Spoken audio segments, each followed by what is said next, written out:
Buongiorno, ben ritrovati a un nuovo appuntamento con Sveglia Trieste. Mercoledì 13 maggio, rassegna stampa, lettura del meteo, vedremo il punto della situazione fra poco e poi gli ospiti dalle 8 alle 9, dalle 9 alle 10 con le vostre mail e con le vostre telefonate. Gli ospiti sono Marcello Medau, Fratelli d'Italia, capogruppo in Consiglio Comunale, poi invece Paolo Altin, lista russo.franco, capogruppo in Consiglio Comunale. Con loro dialogheremo su vari temi cittadini, anche in base ovviamente alle vostre proposte, se le avete, anche alle vostre segnalazioni. Avremo anche una troupe in esterna in città e poi vedremo appunto di cosa parleremo. Umberto Bosazzi insieme al nostro operatore Gianluca Valenta. Dunque, dicevamo, partiamo dal meteo, poi andremo a vedere la prima pagina del quotidiano locale Il Piccolo. Intanto vediamo la situazione di questi giorni, quella generale, perché sulla regione affluiscono correnti secche e fresche in quota.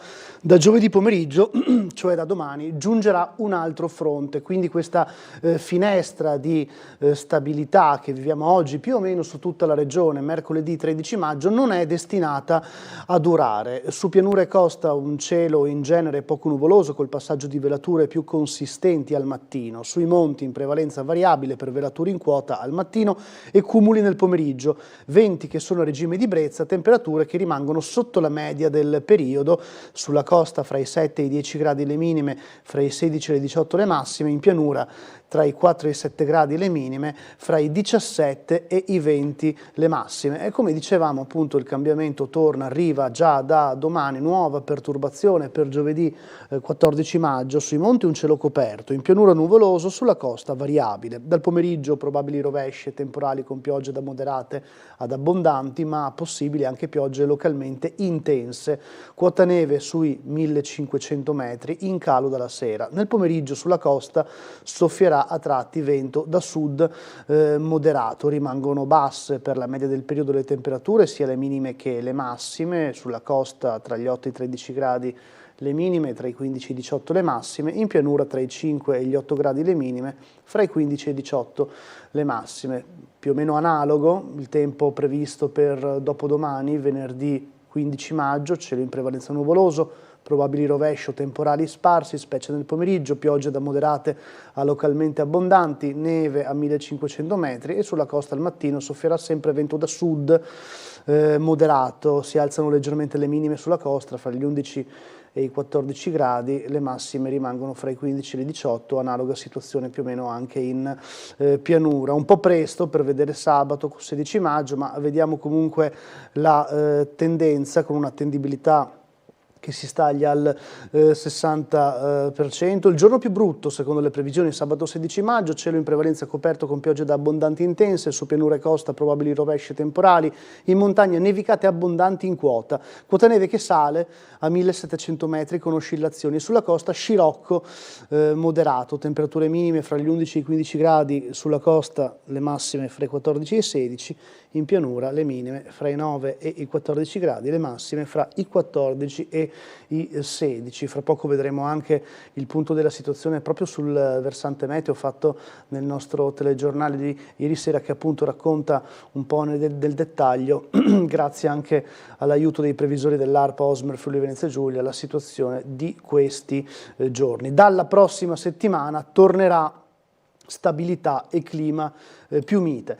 Andiamo sulla prima pagina del quotidiano locale Il Piccolo. Pallacanestro Trieste, curva deserta, l'addio ormai certo di Mattiasic e l'incertezza sul destino sportivo della società provocano la reazione del tifo organizzato biancorosso. Durante il play-off contro Brescia seguiremo la squadra in trasferta, ma nel terzo match abbiamo deciso di disertare il Pala Rubini, così gli esponenti della curva nord, che seguiranno gara 1, gara 2, ma invitano a non seguire gara 3, appunto quella al palazzetto. Ma poi su questo anche qui vedremo un nostro servizio e sentiremo anche le parole di uno degli esponenti della curva nord che spiega nel dettaglio il perché di questa decisione e anche il perché sono disposti a fare un passo indietro qualora ci fosse chiarezza sulla situazione. Sul destino della pallacanestro regna l'incertezza più cupa, scrivono sul giornale. Dato di fatto è l'addio dell'ormai indesiderato Paul Matiasic, il patron che ha scelto Roma e sta abbandonando Trieste. Dalla ridda di voci incontrollate spunta l'ipotesi di un titolo sportivo lasciato comunque a Trieste, che però dovrebbe in fretta e furia riuscire a trovare, partendo da zero dovrebbe riuscire a trovare le risorse per avviare e reggere dunque la prossima stagione. Ben più concreta è l'ira, diventata incontenibile, dei tifosi biancorossi che vogliono farsi sentire nel corso dei playoff, annunciato una clamorosa protesta da inscenare al Pala Rubini. Il comune indice un altro bando per il palazzetto e taglia fuori il club. Si parla sempre di basket, se ne parla a pagina 2 del quotidiano. Coach Bonicciolli lascia il parquet dopo 27 anni di carriera al top, se ne parla a pagina 42. Andiamo a vedere anche il resto della cronaca. Il sindacato, imbarazzo della FIOM CGIL, l'attentatore è un suo militante, se ne parla a pagina 26. Parliamo appunto dell'uomo in carcere, protagonista degli attentati alla Startec di inizio mese e anche del blitz in questura di sabato scorso. Il punto sui lavori nei rioni, palazzi in restauro e nuovi alloggi in arrivo a San Vito, nel rione di San Vito, se ne parla a pagina 29 del giornale. Ricavi e spettatori, anno da record per lo stabile Friuli Venezia Giulia, l'approfondimento nelle pagine 38 e 39, anche qui abbiamo realizzato un servizio nella giornata di ieri proprio sul bilancio del 2025 del Teatro Stabile FVG, magari poi lo potremo vedere. Addio Pelloni, fondò le latterie carsiche e il suo bar bianco diventò un ritrovo iconico. L'imprenditore di Duino, Gualtiero Pelloni, firmò un'epoca creando fra le altre cose il bar bianco, meta di triestini e turisti, indimenticabile punto di riferimento per generazioni. È venuto a mancare una delle figure più note del mondo dell'imprenditorialità di Duino Aurisina. Gualtiero Pelloni aveva 97 anni, fondatore delle latterie carsiche di cui il bar bianco era l'avamposto commerciale, protagonista della lunga avventura della sua impresa, generoso sponsor di molte realtà sportive locali. Pelloni era apprezzato dall'intera comunità. Le denominazioni commerciali del gruppo apparvero così sulle divise della Servolana e della Udine Basket Club, ma anche su quelle del calcio, ovvero per la squadra del Visogliano. L'articolo dedicato nella pagina 32. Crisi industriali, crisi Electrolux, sciopero e presidi nelle fabbriche, il tavolo convocato a Roma, l'approfondimento nelle pagine 4 e 5 del Piccolo, e poi la Startec di Trieste, uno stillicidio, numerosi dipendenti ancora senza paga, vedremo meglio poi a pagina 6. Caso irrisolto, una bomber finisce qui, fallisce l'inchiesta bis, il GIP di Trieste archivia le indagini, a pagina 20 l'articolo. Cacciava di frodo a Brioni, arrestato l'ex direttore del parco isolano tutelato, siamo in Istria, se ne parla a pagina 14. Facciamo il punto sul meteo, grazie anche al nostro servizio di ieri, il servizio Maltempo e Previsioni che abbiamo mandato in onda nel nostro telegiornale. Racconta un po' la situazione che vedremo in questi giorni con il previsore dell'ARPA Osmer Friuli Venezia Giulia, Giuseppe Visalli. Sentiamo. Soffierà Bora, che sarà moderato localmente e sostenuta, appunto Trieste si potranno raggiungere probabilmente i 60 km/h, non di più.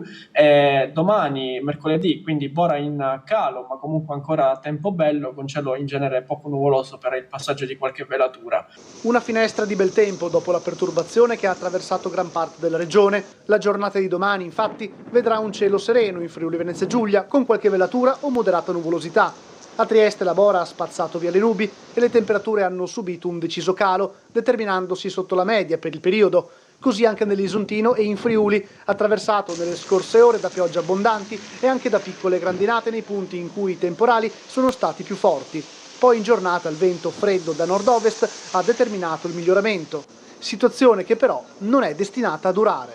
Si avvicinerà una nuova saccatura sull'Europa occidentale, e poi successivamente all'Italia a partire da giovedì, quindi sulla Friuli Venezia Giulia a partire dal pomeriggio di giovedì si avrà un nuovo peggioramento con nuovamente rovesci e temporali sparsi che potrebbero perdurare probabilmente fino alla giornata di sabato. Le temperature rimarranno comunque sotto la media del periodo, ma nel corso poi del nuovo peggioramento tra giovedì e venerdì la quota neve si alzerà, sarà all'incirca intorno ai 1600-1800 metri. Il maltempo dunque dovrebbe accompagnarci fino a fine settimana, poi atteso il ritorno dell'anticiclone. Poi probabilmente la prossima settimana sembra più anticiclonica e più mite, anzi forse calda. Le temperature forse andranno anche sopra i 25 gradi, ma su questo c'è ancora incertezza e bisognerà aggiornarsi. Torniamo sul giornale, andiamo direttamente a pagina 6 che vediamo la situazione che riguarda la Startec. Gli stipendi alla Startec arrivati ma non a tutti. Il CEO, problemi con la piattaforma, risolviamo sulla base di segnalazioni. Non è finita la travagliata vicenda degli stipendi di aprile alla Startec. Le paghe sono arrivate lunedì alla maggior parte dei dipendenti ma non a tutti, dopo 2 settimane di attesa.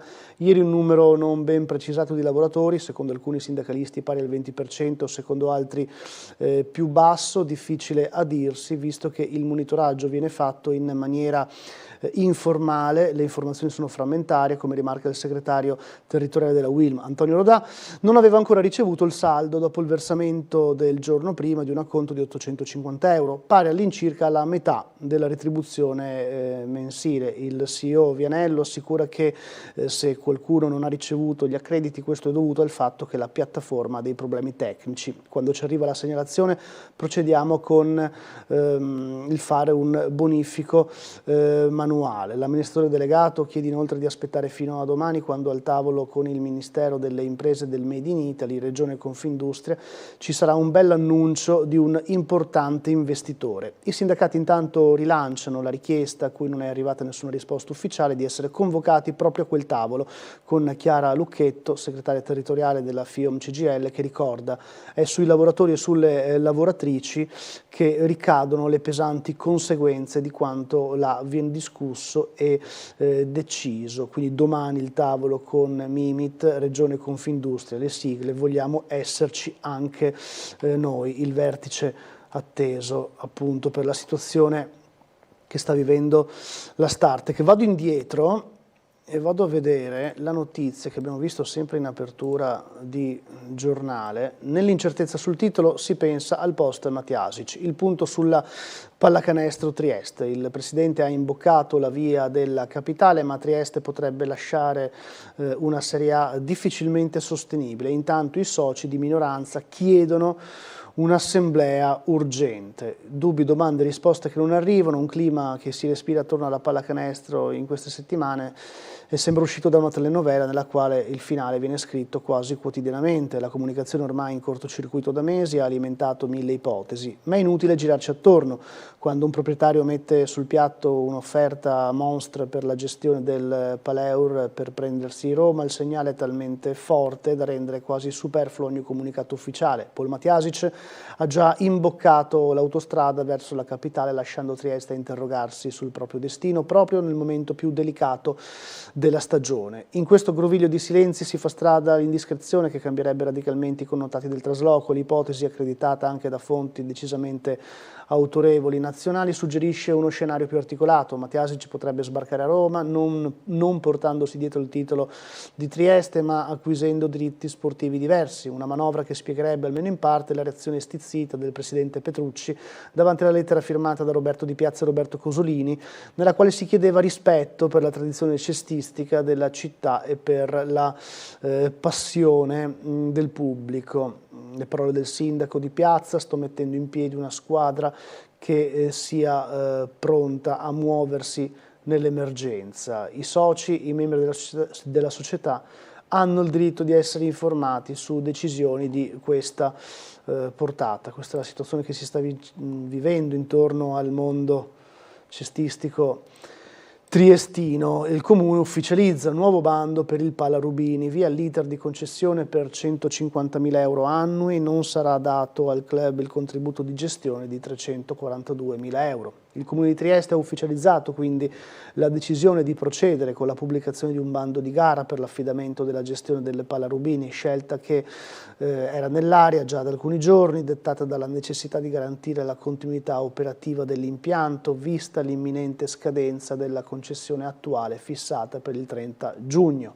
L'amministrazione ha spiegato come, nonostante la disponibilità al dialogo, i recenti tentativi di confronto con la proprietà della Pallacanestro Trieste non abbiano portato a chiarimenti sperati circa le intenzioni della società per la prossima stagione sportiva. A oggi infatti non è stata presentata alcuna proposta per la futura gestione, venendo meno uno specifico obbligo contrattuale, mentre rimane l'incertezza sull'iscrizione del club ai prossimi campionati nazionali. Di fronte a questo scenario il Comune ha scelto la via della responsabilità istituzionale. Tempi tecnici per l'espletamento della gara e la scadenza del 26 giugno per presentare alla Lega Basket il titolo di disponibilità dell'impianto hanno reso l'avvio del bando un atto obbligatorio.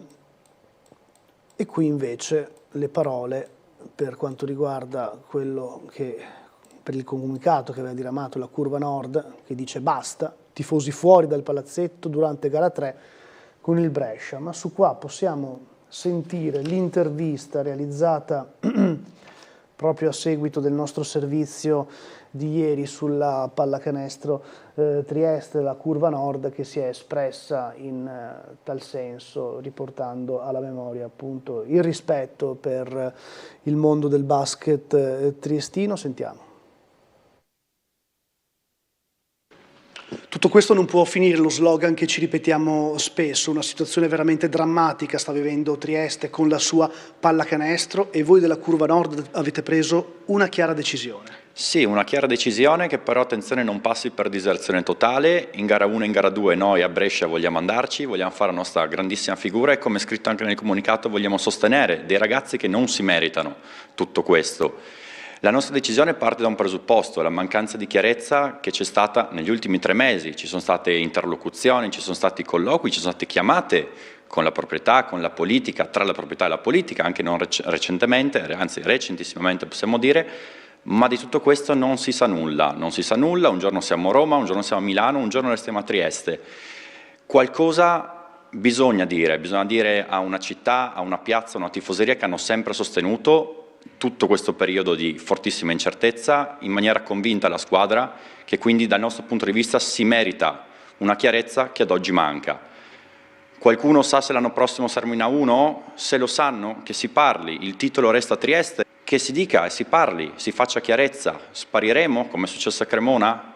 Lo si dica. Curva Nord ad oggi decide che in gara 3 non presenzierà, invita tutta la tifoseria a fare altrettanto, ma venire all'esterno del palazzetto per tifare per questi ragazzi, ma continua a chiedere chiarezza. Qualora arrivasse questa chiarezza, la nostra decisione è ampiamente rivedibile. Sappiamo, noi vogliamo sostenere questi ragazzi, lo faremo in gara 1, lo faremo in gara 2, vogliamo farlo anche in gara 3, però riteniamo che come prima cosa Trieste meriti un rispetto che in questo momento non viene dato.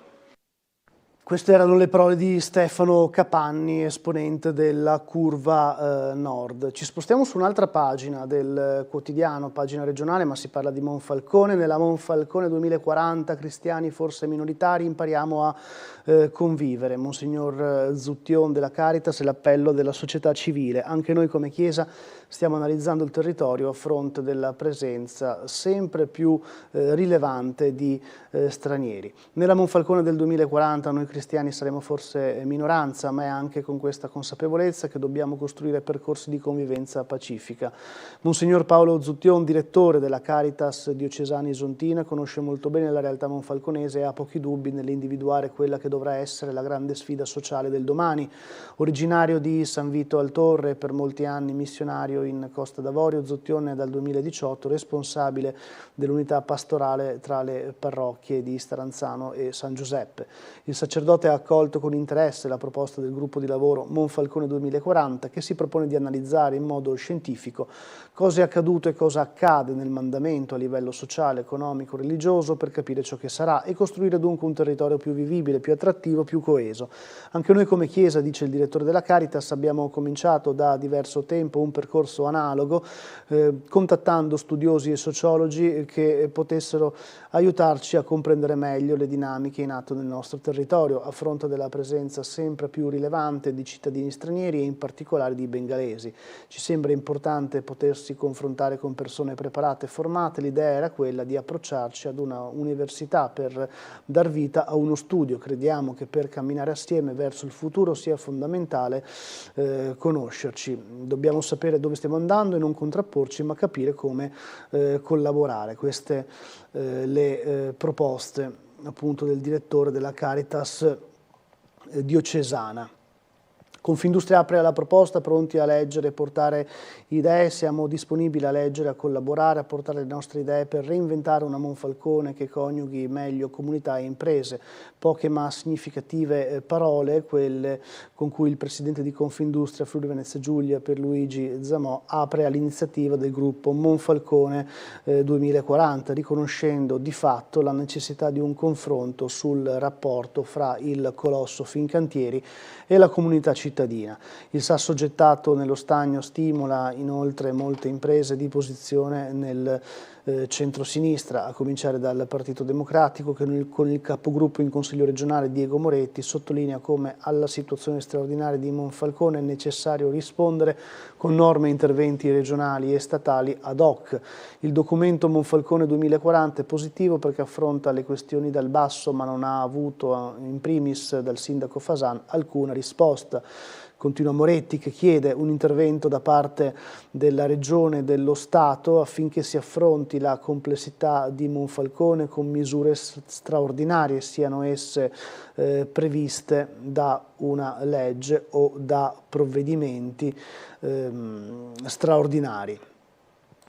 Allora, indietro qua, avevo visto il titolo, eccolo qui. Una bomber, chiusa l'inchiesta, bis, decine di attentati senza colpevole, nessun esito utile dai nuovi accertamenti. A 4 anni dalla riapertura delle indagini, la giudice per le indagini preliminari archivia il fascicolo, riconosciuto una volta per tutte l'estraneità di Zornitta. I legali, la fine di un incubo dopo 2 anni di sofferenza. Dall'Agnolo e Paniz, appunto gli avvocati, abbiamo rinunciato alla prescrizione perché non volevamo convivere con i sospetti. E qui il giornale con una mappa ricorda le tappe di questa vicenda, dai primi attentati nel 1994, poi la tappa del 2006, decine di ordigni in 12 anni, la mente diventa una bomber, nasce la task force investigativa per le varie procedure di investigazione e poi ovviamente tutto quello che poi ha portato all'analisi dei vari reperti con tante polemiche fino all'archiviazione definitiva dell'inchiesta, appunto annunciata nella giornata di ieri. Nel 2023 venne disposta la superperizia sul DNA di 63 soggetti, mentre già nel 2015 la posizione di Zornitta veniva definitivamente archiviata. Nel 2025 la tappa fondamentale, dopo che nel 2023 era stata disposta la superperizia, nel 2025 viene accertato che mancano le corrispondenze genetiche e già appunto si andava verso l'archiviazione finale. Ma sentiamo il servizio di ieri di Laura Buccarella sul caso Una Bomber, con anche le parole registrate al telefono dell'avvocato di Zornitta Maurizio Paniz. Sentiamo. Possiamo dire che si chiude un'epoca, possiamo dire che si chiude un ventennio di straordinaria sofferenza per l'ingegner Zornitta e la sua famiglia, causata soprattutto da un comportamento ingiustificato e ingiustificabile di un ispettore di polizia che ha tradito il voto che aveva fatto, e questo ha determinato conseguenze davvero drammatiche per lungo tempo. E al capolinea l'inchiesta su una bomber. Il giudice per le indagini preliminari di Trieste, Flavia Mangiante, ha archiviato il procedimento bis sul caso del bombarolo del Nord-Est a 4 anni dalla riapertura dell'inchiesta, nella quale, dopo i risultati dell'ultima superperizia genetica, la procura aveva chiesto l'archiviazione per l'ingegnere Elvo Zornitta e per altri 10 indagati. Un esito tutt'altro che imprevisto, secondo il difensore di Zornitta, Maurizio Paniz. Ovviamente il risultato era atteso perché gli esiti del nuovo controllo sul DNA erano stati totalmente tranquillizzanti, nulla era stato trovato come nulla doveva essere trovato. Dalle analisi della superperizia non erano emerse corrispondenze tra il materiale genetico estratto da alcuni reperti e il DNA di 63 persone coinvolte nel test, tra cui gli 11 indagati. I nuovi accertamenti disposti dunque non hanno dato alcun esito utile e in sintesi la motivazione della decisione della giudice, e a nulla è servita l'opposizione alla richiesta d'archiviazione presentata dall'ultima vittima di una bomber. L'opposizione che era stata formulata da una delle parti offese riguardava aspetti molto marginali e che avevano già chiare risposte negli atti processuali, per cui il risultato non è un risultato inaspettato. Una vera pietra tombale sull'inchiesta che neppure in seconda battuta è riuscita a smascherare chi tra il 94 e il 2006 ha seminato il terrore con attentati esplosivi nelle regioni del nord-est. Certamente l'ingegner Zornitta si trova più rasserenato e spera che la conclusione di questa vicenda gli consenta di vivere serenamente gli anni della sua pensione. Siamo pronti a collegarci con la sala operativa della Polizia Locale, con noi il commissario Fulvio De Grassi, che ringrazio come sempre per la disponibilità. Un saluto a lei, ovviamente a tutta la sala operativa, buongiorno. Sì, buongiorno Paladin, parimenti da parte nostra, un saluto a tutte le persone che ci stanno ascoltando. Cominciamo con il dire che per quanto riguarda la notte appena trascorsa è stata praticamente tranquilla, fortunatamente diciamo. Nessun incidente rilevato, solamente controlli di rito da parte della nostra pattuglia notturna, diciamo.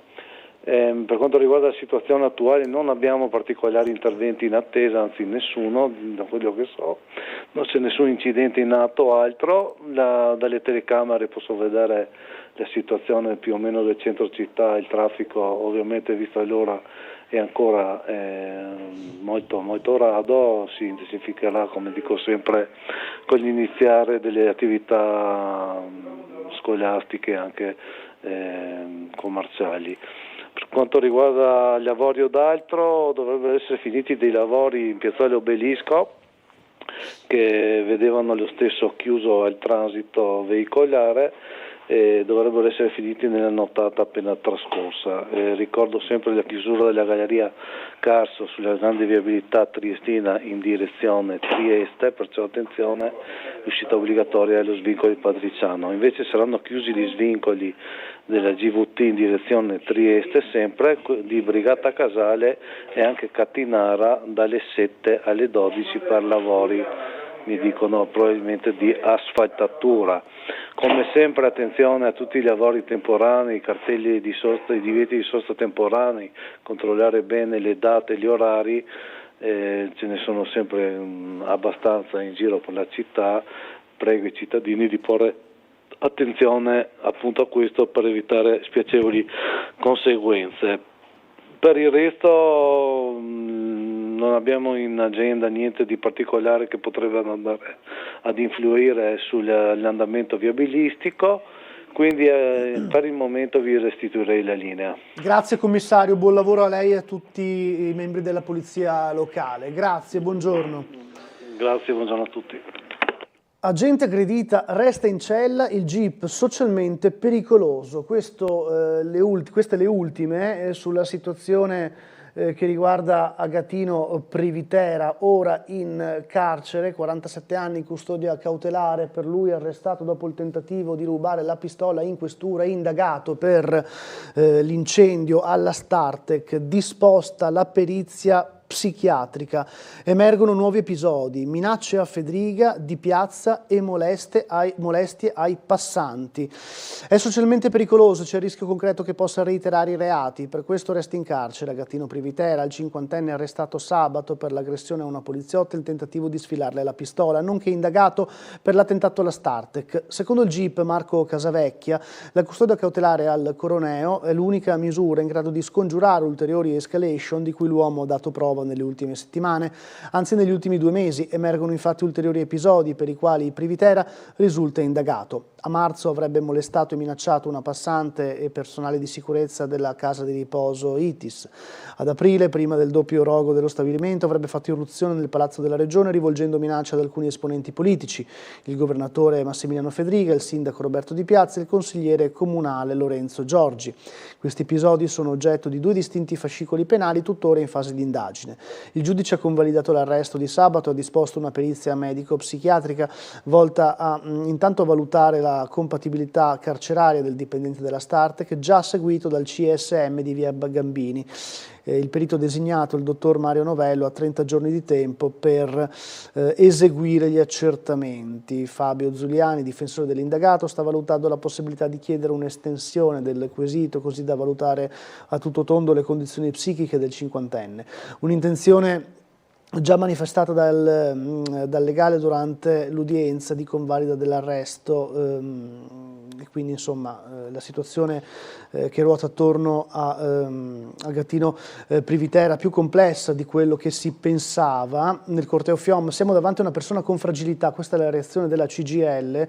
Agattino Privitera durante l'ultima manifestazione del 1° maggio sfilava in testa al corteo con una bandiera FIOM in mano. Il triestino non faceva comunque parte dei gruppi dirigenziali né era un delegato, come sottolinea il segretario regionale della CGIL Michele Piga. Tra gli esponenti sindacali l'impressione netta è di trovarsi di fronte a una persona che ha rivelato evidentemente delle fragilità. È opportuno anzitutto lasciare che la magistratura faccia chiarezza su quanto accaduto, rimarca Piga. Sembra chiaro a tutti peraltro come questa persona stia vivendo una fase di profondo disagio interiore. Secondo Chiara Lucchetto, segretaria provinciale della FIOM CGIL di Trieste, siamo davanti a una persona fragile la cui situazione andrebbe trattata con discrezione, possibilmente con l'aiuto di qualche struttura pubblica dedicata a questi casi. La società spesso isola e non aiuta chi non ha gli strumenti per affrontare situazioni troppo pesanti, aggiunge ancora Lucchetto, come la mancanza dello stipendio, l'isolamento sociale, vero dramma che stiamo vivendo nella nostra città. Questa è la situazione, le prossime notizie le vedremo fra poco, però dopo la pausa pubblicitaria. Ci fermiamo qualche minuto e fra poco torniamo con ancora la lettura degli articoli del quotidiano e anche altri servizi, a fra poco.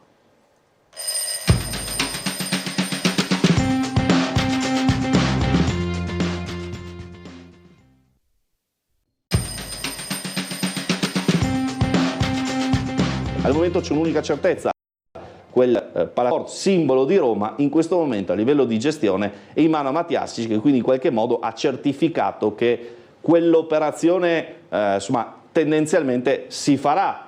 È stata una vera e propria prova di forza quella di Paul Matiasic nell'aggiudicarsi alle buste la gestione del Paleur a Roma, un'offerta 20 volte superiore alla base d'asta che ha spiazzato la concorrenza degli altri americani pronti a sbarcare nella capitale con il titolo di Cremona guidati da Don Nelson. Quindi tutto ciò significa sparizione del basket di vertice a Trieste, per l'operazione verrà usato il titolo sportivo biancorosso? Parziali risposte in burocratese arrivano proprio durante la diretta del Caffè dello Sport, prima con il mini comunicato della Pallacanestro Trieste a seguito della telefonata pomeridiana fra Matiasic e il governatore Fedriga. La proprietà della Pallacanestro Trieste annuncia di aver definito un piano strutturale volto a garantire la competitività e la sostenibilità della squadra al massimo livello possibile. A stretto giro il comunicato del Presidente della Regione, che sostiene di aver ricevuto rassicurazioni circa la volontà di mantenere un progetto di basket di alto livello a Trieste, rimandando però ogni valutazione approfondita e condivisa con la proprietà, tra cui la più importante, cioè la serie in cui si giocherà al termine della stagione sportiva, vale a dire finiti i play-off, appuntamento per cui il capitano Lodovico De Angeli ieri sera ha lanciato un appello alla tifoseria. La sofferenza che provano loro è la stessa nostra, perché io mi vedo e mi sogno l'anno prossimo con la stessa maglia e l'anno prossimo ancora e quello dopo ancora. e quindi se in questo periodo c'è il rischio di una piccola disaffezione o di qualcuno che dice ma cosa vado a vederli a fare che magari domani non ci sono più, secondo me questo, se posso permettermi, è il momento per fare l'opposto, perché nelle situazioni difficili, no, si vedono gli intenti più puri delle persone, quindi io sono sicuro che il nostro palazzetto, che è stato fantastico anche ieri, nonostante la prestazione un po' triste, insomma adesso abbiamo bisogno di loro più che mai e quindi facciamo questi playoff in un mare di incertezza, ma con una carica agonistica se possibile ancora maggiore del normale, perché appunto per noi non sappiamo se c'è domani, speriamo tanto di sì, ma ad oggi non lo sappiamo.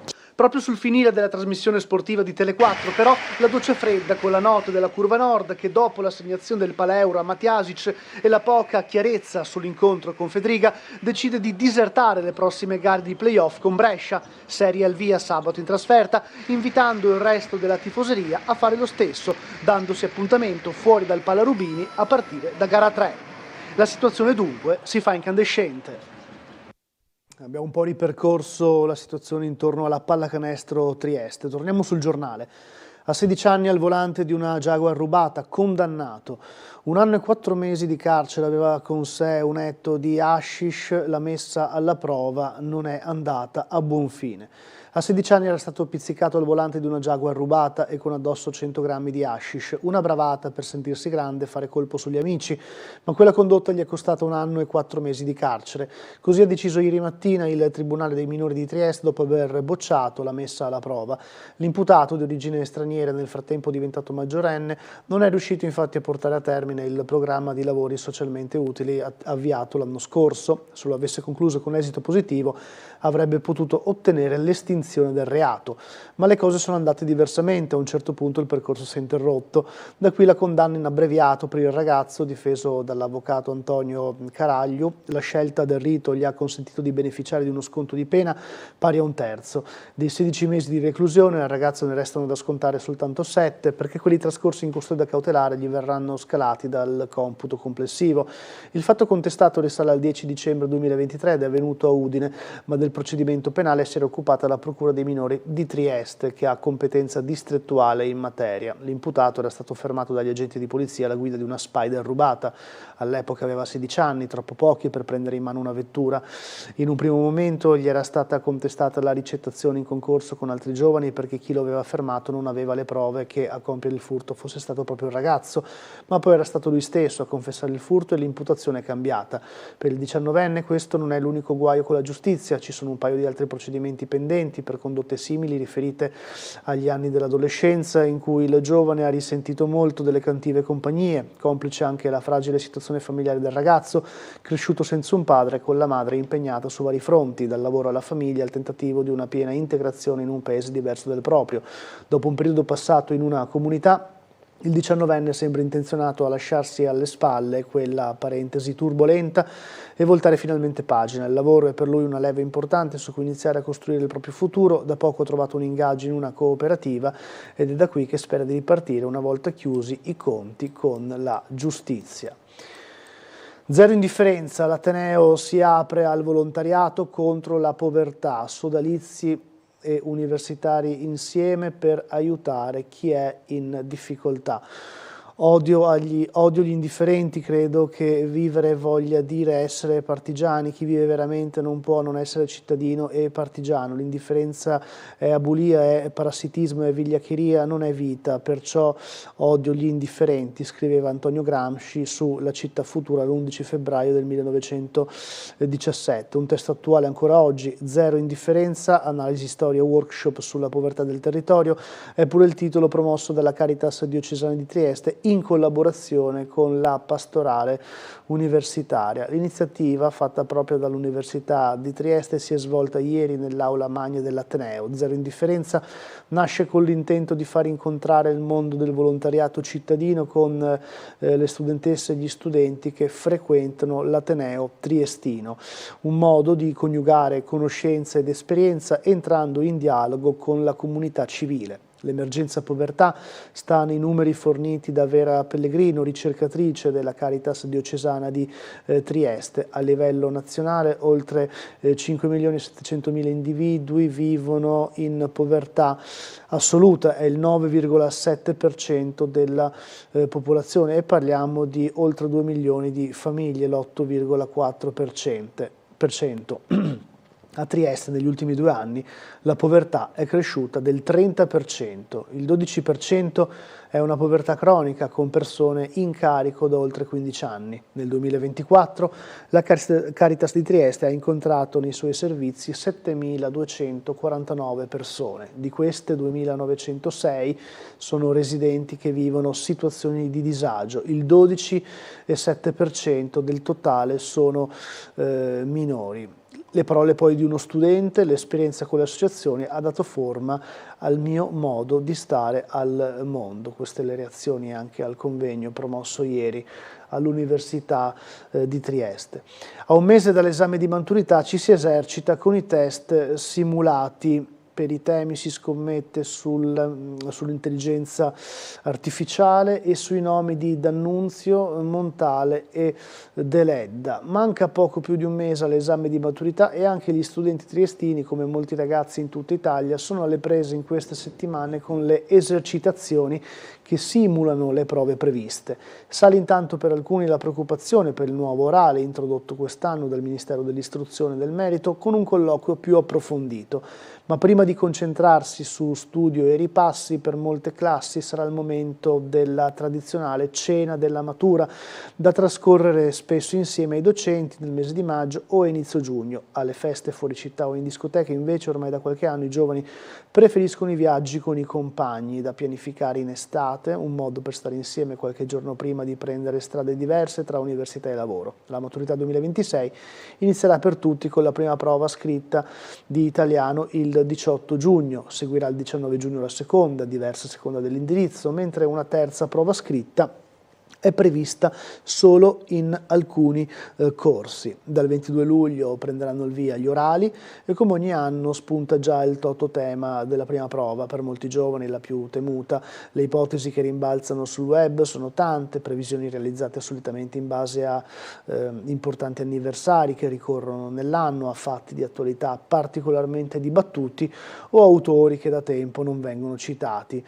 Su alcuni siti, ad esempio, c'è chi punta sull'intelligenza artificiale, ma anche sull'80° anniversario della Repubblica Italiana e sulla situazione internazionale che riguarda i conflitti in corso. E come letto nel titolo, tra gli autori si fa il nome di D'Annunzio, Montale e Deledda. Infine, come detto, cambierà il colloquio orale che si svolgerà su 4 discipline scelte annualmente dal Ministero e sulla valorizzazione del curriculum che lo studente dovrà presentare. La struttura della prova orale, si legge sul sito del Ministero, diventa un momento di sintesi multidisciplinare e di orientamento. La Commissione valuterà la capacità di collegare le conoscenze, l'argomentazione critica e il grado di maturità raggiunto.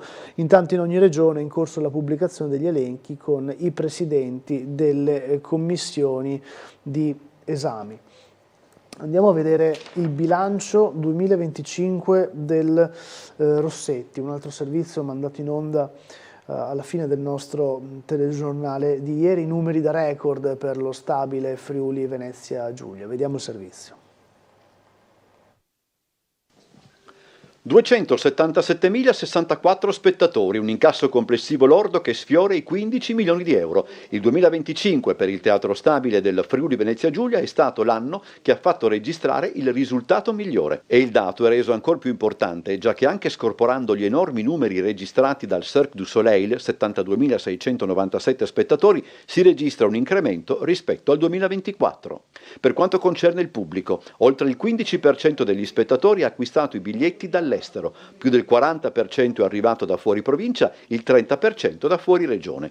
Il pubblico cambia, io dico ormai da anni che non esiste un pubblico del teatro, ma esistono i pubblici del teatro e noi andiamo ad intercettare i pubblici del teatro. Sono così facili spettatori con esigenze diverse, aspettative diverse, gusti diversi che noi cerchiamo così di accontentare nel migliore dei modi. Dietro ogni euro incassato, dietro ogni spettatore ci sono delle storie che è anche bello conoscere, che è bello poter raccontare e noi cerchiamo così di intercettare più storie possibili, dialoghiamo molto con il nostro pubblico, cerchiamo di capire le loro esigenze e diamo loro grandissima attenzione. Le alzate di sipario fra Sala Assicurazioni Generali e Sala Bartoli sono state 471. Gli spettacoli più visti: Cats, Mamma Mia, Trieste 1954 che ha aperto l'attuale stagione e financo Since I've Been Me, la rilettura non facile di Pessoa diretta da Bob Wilson. Non bastasse, bisogna sottolineare l'attività di produzione dello Stabile. Nel corso del 2025 gli spettacoli col marchio Teatro Stabile Friuli Venezia Giulia sono stati visti da 137.347 spettatori, fra Trieste e le città italiane toccate dalle tournée. Il nostro teatro è fortissimamente impegnato nei progetti produttivi.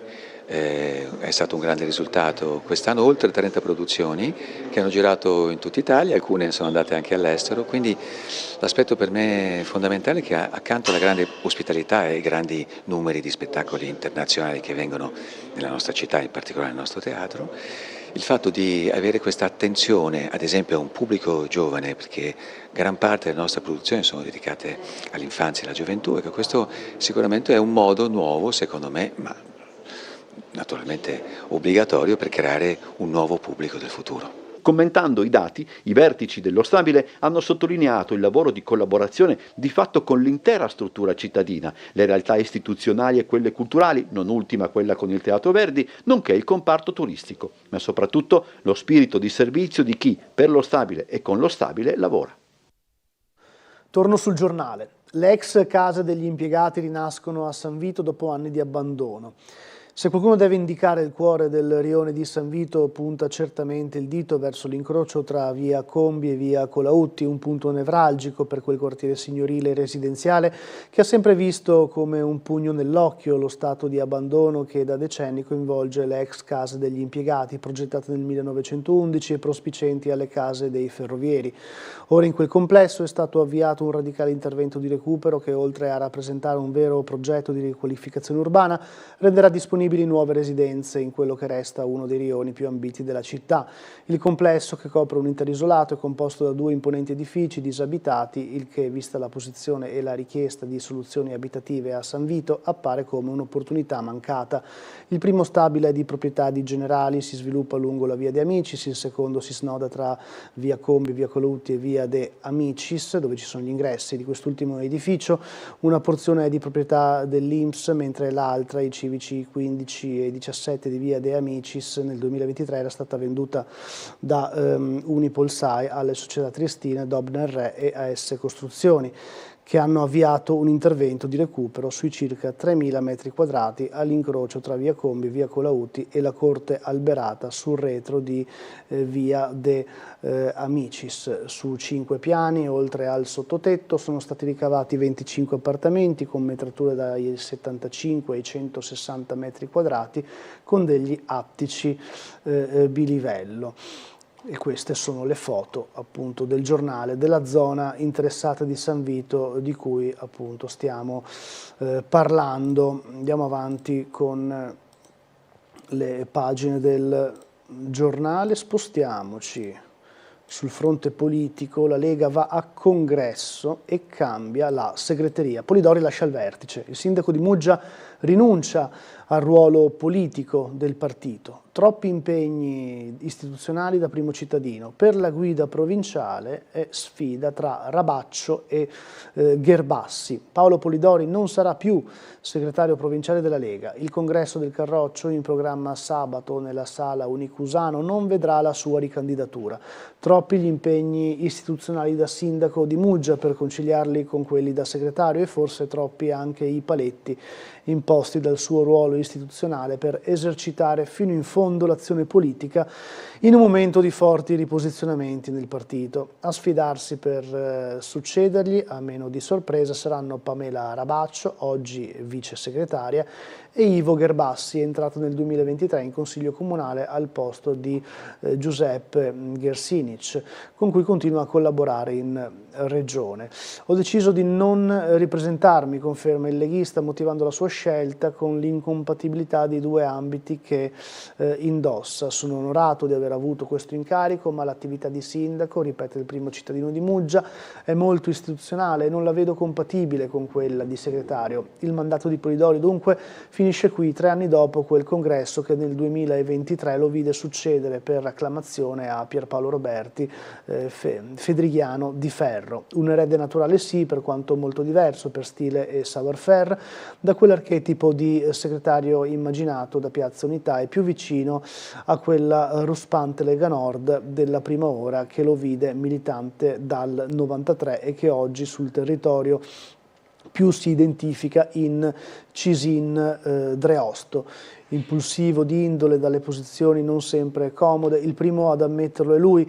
Chi mi conosce sa che sono sanguigno e tante volte nel rispetto del mio ruolo da sindaco mi sono dovuto mordere la lingua, limite che non fa bene alla nostra azione e neanche a me, impedendomi spesso di dire ciò che penso dal punto di vista politico.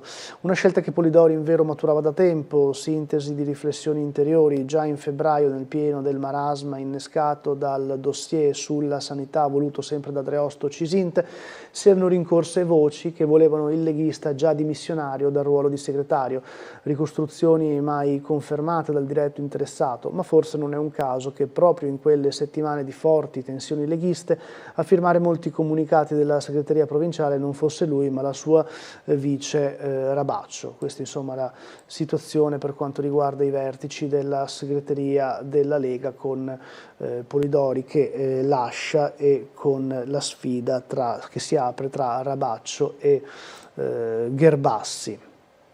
Ecco la notizia che abbiamo visto durante la lettura della prima pagina del quotidiano locale. Addio a Pelloni, l'imprenditore che fondò le latterie Carsi, che ha segnato un'epoca anche grazie al successo del suo bar bianco a Duino. Firmò un'epoca creando fra le altre cose il bar bianco, meta di triestini turisti, indimenticabile punto di riferimento per generazioni.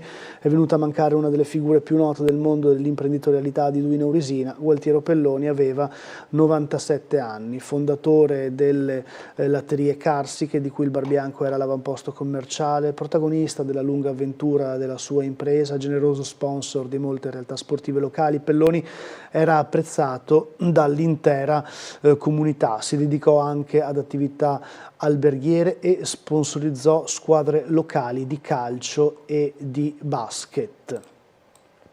Torniamo a Trieste, occupazioni abusive ATER, dal 2023 sgomberati 82 alloggi, già 6 gli interventi della polizia locale da gennaio ad aprile, allacci abusivi anche di energia elettrica e gas. Da inizio 2023 sono stati 82 gli alloggi occupati abusivamente, dove la polizia locale, grazie alle segnalazioni di altri condomini, è intervenuta per sgomberare l'immobile e riconsegnarlo ai legittimi proprietari. Si tratta prevalentemente di appartamenti dell'ATER, del comune, e in alcune situazioni anche di privati cittadini che vivono fuori città e hanno qui delle abitazioni sfitte o da usare come seconda casa. Dallo scorso gennaio gli sgomberi sono stati 6, 2 nella zona di Longela, 3 in quella di Ponziana e 1 a Borgo San Sergio. A occupare le abitazioni sono sia le persone di origine straniera che italiani, che spesso fuggono da qualche situazione scomoda e mirano a non essere rintracciati. È un fenomeno che siamo riusciti a contenere grazie a interventi tempestivi, spiega l'assessore alla sicurezza Caterina De Gavardo, che hanno anche prevenuto dei rischi, visto che è stato accertato il furto di energia elettrica e gas causa allacci abusivi. Inevitabile per questo motivo il coinvolgimento anche di Acegas, APS e ANGA per le operazioni. A far scaturire i controlli e a operare in questo caso sono il nucleo interventi speciali della polizia giudiziaria e della polizia locale, sono spesso gli altri residenti del condominio che, accorgendosi di qualche cosa di anomalo, avviano le segnalazioni. A tal proposito il presidente dell'ATER, Daniele Mosetti, ha invitato gli inquilini a inviare anche anonimamente una mail all'indirizzo segnalazione.abusivi@ ater.trieste.it. Questo strumento si è rivelato particolarmente efficace, indica Mosetti, tanto che oltre la metà delle segnalazioni proviene da qui. I dati registrano un lieve incremento degli interventi di sgombero. Dal 2023 gli immobili liberati sono stati 20, nel 2024 24, nel 2025 sono saliti a 32, nel 2026 dal 1 gennaio al 30 aprile sono stati 6, con alcune operazioni ancora in corso, evidenzia De Gavardo. Con riferimento agli ultimi 6 immobili liberati, 5 persone sono state denunciate per occupazione abusiva, per furto di energia elettrica e per danneggiamento.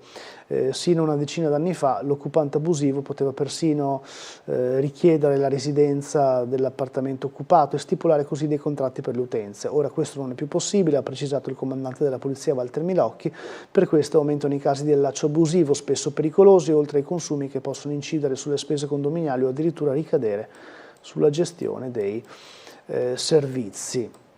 Galleria di Muggia, Bussani, raddoppio è inutile, così il capogruppo del Partito Democratico che replica il sindaco Polidori che intende partire con il cantiere entro l'inizio del 2027. Quindi il capogruppo del PD in Consiglio Comunale a Muggia interviene sulla questione della galleria dopo che il sindaco ha confermato la volontà di ripartire con il cantiere e magari di andare già a gara entro l'estate, dopo la riapertura della conferenza dei servizi relativa all'impatto sonoro e vibrazionale dei lavori, nel corso della quale sarà sottoposto all'ARPA regionale lo studio commissionato lo scorso 29 gennaio dal comunistro veneto al Politecnico di Torino. Secondo Bussani, sul fatto che la galleria vada ristrutturata non serve discutere, ma raddoppiarla è tutt'altra cosa. Ci sono perplessità e domande a cui non si è voluto mai dare risposte e sembra che, che per il sindaco sia diventata una questione personale. Non ha senso spendere 20 milioni per risparmiare pochi secondi di tempi di percorrenza. Questa è la critica. Noi qui chiudiamo con la visione dell'ultimo servizio di ieri, quello sull'infiorata di Opicina, la manifestazione presentata dal Comune di Trieste nella sala giunta nella giornata di ieri. Vediamo il servizio. Con l'arrivo della primavera, a cui tradizionalmente si accompagna, ritorna l'infiorata di Opicina, l'annuale manifestazione che attraverso un concorso gratuito e aperto a tutti i residenti premia i più bei giardini, negozi, condomini e balconi, ma anche aiuole spartitraffico, rotatori e isole pedonali, con l'obiettivo di ingentilire l'aspetto del borgo carsico con piante e fiori. Oggi la presentazione dell'iniziativa alla presenza del vice sindaco Serena Tonel. Le iscrizioni all'edizione 2026 sono aperte da oggi, 12 maggio, fino al 27 giugno, presso il negozio di fiori Il Bucaneve, l'Agraria di Opicina e le Pelletterie Roberta. Le premiazioni dei vincitori sono in programma domenica 12 luglio nell'ambito della manifestazione Scopri Opicina, una sera d'estate. Molto semplice il regolamento. All'atto dell'iscrizione ciascun partecipante riceverà una targhetta da apporre sull'opera da giudicare. Sarà una giuria di esperti a esaminare successivamente, nel periodo compreso tra il 1° giugno e il 10 luglio, le composizioni in gara, dedicando una particolare attenzione all'aspetto estetico in correlazione con l'ambiente circostante. A tutti gli iscritti verrà consegnato un attestato di partecipazione. Saranno premiati i primi 3 classificati di ognuna delle 4 categorie. Un premio speciale verrà inoltre assegnato a chi avrà saputo meglio cogliere gli aspetti più tradizionali dell'infiorata. Chiusa la rassegna stampa, è tempo del dialogo con gli ospiti, ci vediamo fra poco dopo la pausa della pubblicità.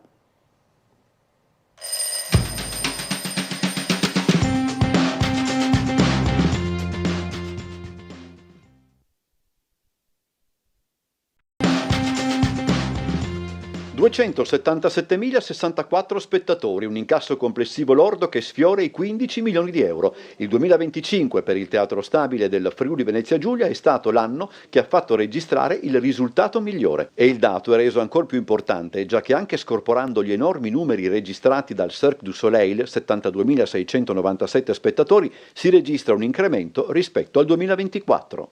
Per quanto concerne il pubblico, oltre il 15% degli spettatori ha acquistato i biglietti dall'estero. Più del 40% è arrivato da fuori provincia, il 30% da fuori regione. Il pubblico cambia, io dico ormai da anni che non esiste un pubblico del teatro, ma esistono i pubblici del teatro e noi andiamo ad intercettare i pubblici del teatro. Sono così fasce di spettatori con esigenze diverse, aspettative diverse, gusti diversi che noi cerchiamo così di accontentare nel migliore dei modi.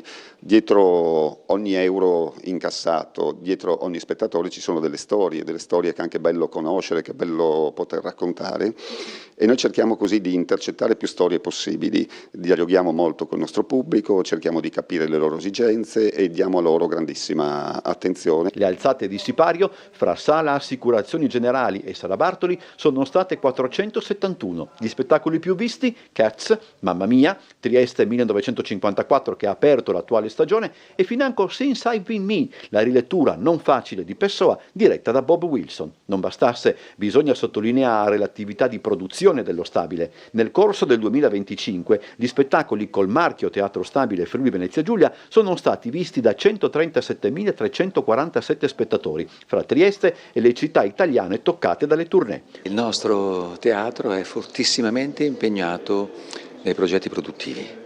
È stato un grande risultato quest'anno, oltre 30 produzioni che hanno girato in tutta Italia, alcune sono andate anche all'estero, quindi l'aspetto per me fondamentale è che accanto alla grande ospitalità e ai grandi numeri di spettacoli internazionali che vengono nella nostra città, in particolare nel nostro teatro, il fatto di avere questa attenzione ad esempio a un pubblico giovane, perché gran parte delle nostre produzioni sono dedicate all'infanzia e alla gioventù, e che questo sicuramente è un modo nuovo, secondo me, ma naturalmente obbligatorio, per creare un nuovo pubblico del futuro. Commentando i dati, i vertici dello Stabile hanno sottolineato il lavoro di collaborazione di fatto con l'intera struttura cittadina, le realtà istituzionali e quelle culturali, non ultima quella con il Teatro Verdi, nonché il comparto turistico, ma soprattutto lo spirito di servizio di chi per lo Stabile e con lo Stabile lavora.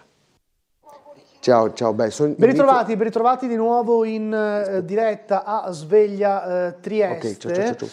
Allora, è arrivato l'ospite Marcello Medau, capogruppo di Fratelli d'Italia in Consiglio Comunale. Allora, Medau, intanto buongiorno. Grazie, buongiorno Gianluca, è sempre un piacere essere qui. Scusatemi il ritardo, ma... No, ci mancherebbe. Abbiamo rivisto il bilancio del Rossetti che ha numeri da record, registrato nel 2025, quindi soddisfazione per la città di Trieste e per tutto il mondo del teatro, naturalmente. Allora, Medau, parlavamo in fuori onda che ci sono un po' di novità che lei ha portato perché si sta occupando di alcune questioni, tra cui anche segnalazioni. Io però devo annunciare che credo che fra poco avremo un collegamento con Umberto Bosazzi, poi la regia mi avviserà quando saranno pronti i nostri colleghi, perché pare ci sia stato un investimento sulle strisce pedonali a Trieste.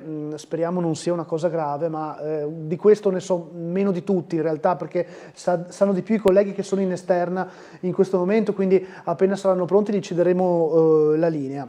Allora, Medau, partiamo da delle segnalazioni che lei ha raccolto nel tempo che riguardano Via di Vittorio. Esattamente.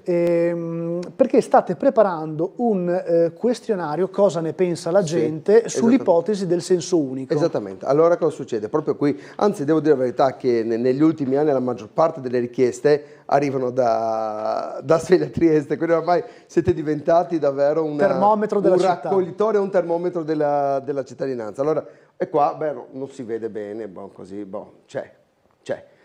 Ho preparato un questionario che lo farò assieme all'amico Corrado Tremol, perché lui è avvezzo della zona, quindi ci è stato richiesto il fatto di trasformare la via di Vittorio, per chi non lo sa è una parallela di via Flavia, in un senso unico, perché effettivamente la via è stretta, parcheggiando di qua e di là, tante volte c'è un supermercato di cui si esce, quindi c'è da capire un attimino se c'è la possibilità di fare, e a me interessa sapere, come anche a Corrado, cosa ne pensa la gente, perché magari la richiesta di 1 o 2 persone non è che può fare poi, come ha accennato lei, il termometro della situazione. Allora abbiamo pensato di fare questa cosa simpatica, davvero carina, ci recheremo sul posto, magari quando andremo i primi giorni, magari chiameremo anche voi, per vedere un po' il polso della situazione, e faremo un questionario solamente XXX, nulla di firme, non sono firme, non c'è niente di impegnativo, è per capire se la volontà di renderla questo di Vittorio in senso la facciamo anche vedere, tra l'altro, o in un senso o nell'altro,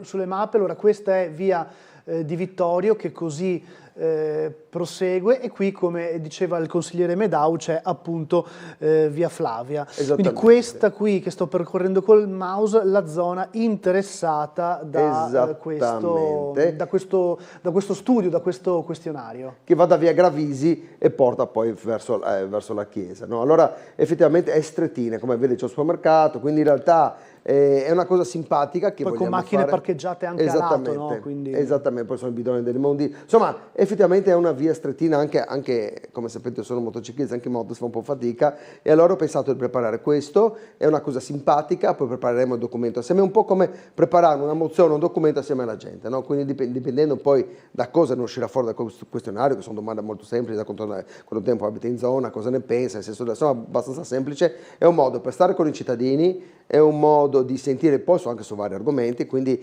vi segnaleremo quando riusciremo ad andare io e Corrado, staremo là, probabilmente verrà anche Gabriele Cinquepaglia, sa che noi ci unisce un po', a parte il partito, ma anche un'amicizia personale, e quindi mi sembra una cosa davvero davvero carina questa qua, e inizieremo, se non questa, quell'altra settimana.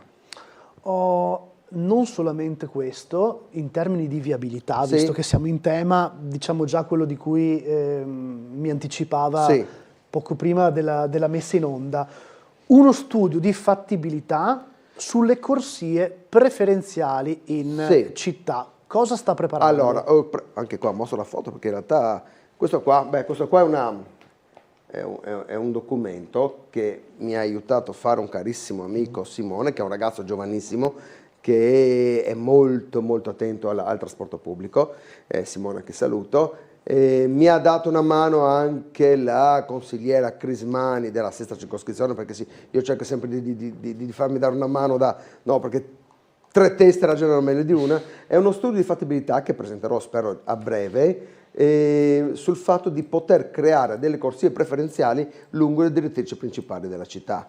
Quindi, come sapete, io sono molto molto vicino al trasporto pubblico, anche troppo vicino, e quindi io penso che sia giusto, una città improntata sul futuro, io penso che sia giusto dare la possibilità ai mezzi di trasporto pubblico, quindi taxi, autobus, ambulanze, di avere una corsia preferenziale come un po' in tutte le città. Trieste è una città morfologicamente parlando molto particolare, perché è un po', però io penso che lungo le direttrici principali, io penso via Carducci, immaginate partire da Piazza Garibaldi, arrivare fino in stazione con questa corsia preferenziale senza che gli autobus debbano fare gincana. Questo andrebbe a agevolare sicuramente i lavoratori del trasporto pubblico, che non devono poi preoccuparsi di fare gincana in mezzo al traffico e quindi di evitare parecchi incidenti. Si guadagna nel tempo, che si corre, però effettivamente ci sono meno intasamenti, si guadagna, ci sono meno rumori, quindi inquinamento acustico, inquinamento atmosferico, perché l'autobus non deve accelerare, insomma, quindi io penso che questo porterebbe solamente che vantaggi.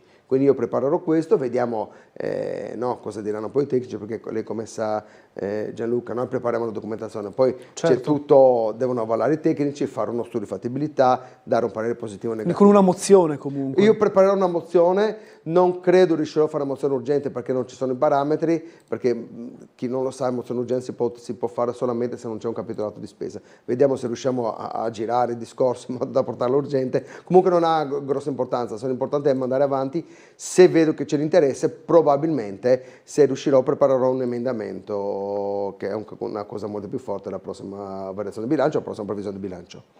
E poi mi parlava di un appello, un riconoscimento, forse, a un giovanissimo è una cosa simpatica, e i talenti vanno alimentati. Allora, abbiamo questo ragazzino molto molto giovane, di quarta elementare, che si chiama Evan, che dove va vince concorsi di pianoforte. Dove va? Era a New York, adesso era a Barcellona, e quindi io lo porterò, chiederò un appuntamento con l'assessore Rossi, uno per premiarlo e due per cercare di incentivare, qualora si possa fare, questi talenti, perché talvolta, sai, i talenti del territorio, magari, sai, un genitore non è che può mandare il figlio ovunque, certo. E quindi io penso che le amministrazioni, quando viene a sapere di questo e quando effettivamente c'è un talento, io penso sia giusto alimentare. Magari creiamo un nuovo Beethoven, Un Beethoven triestino. Un Beethoven triestino, sì. Quindi questo è davvero bravo sto ragazzo, io l'ho visto quando suona, io non ne capisco niente, però è proprio Poi un già artista. in quarta elementare Porca miseria. è un talento, vuol dire È un che talento. hai davvero... È andato a New York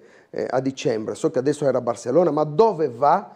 Mi sembra adesso, poi comunque devo accertarmi, però che ha vinto un concorso non solo della sua categoria, ma ha vinto il concorso assoluto, cioè compone, in quarta elementare, ragazzi, in quarta elementare cercavo ancora la matita. Quando in quarta elementare hai questo talento e sei in grado di esprimerti, io penso, vuol dire sì, che io penso bisogna appunto, coltivarlo. Bisogna coltivarlo sicuramente e cercare di incentivare questa cosa qua, insomma. Quindi per me è un orgoglio aver conosciuto questo ragazzino, sua mamma, insomma, quindi sarà mia premura e mio impegno portare avanti questo. Complimenti al giovanissimo Evan ovviamente e tanti auguri per il proseguo, per il futuro. E allora, c'è una telefonata, pronto? Pronto, buongiorno. Buongiorno. Buongiorno. Volevo chiedere due cose. Prego. Allora, siccome il gentile signore, non so come chiamarlo consigliere, sento che parla sempre delle corsie preferenziali degli autobus, no? Spesso. Volevo segnalare che se là in via Carducci, dove c'è il mercato coperto, se mettete là i vigili, penso che il comune risolve i problemi economici, perché c'è sempre una macchina posteggiata sulla corsia preferenziale degli autobus.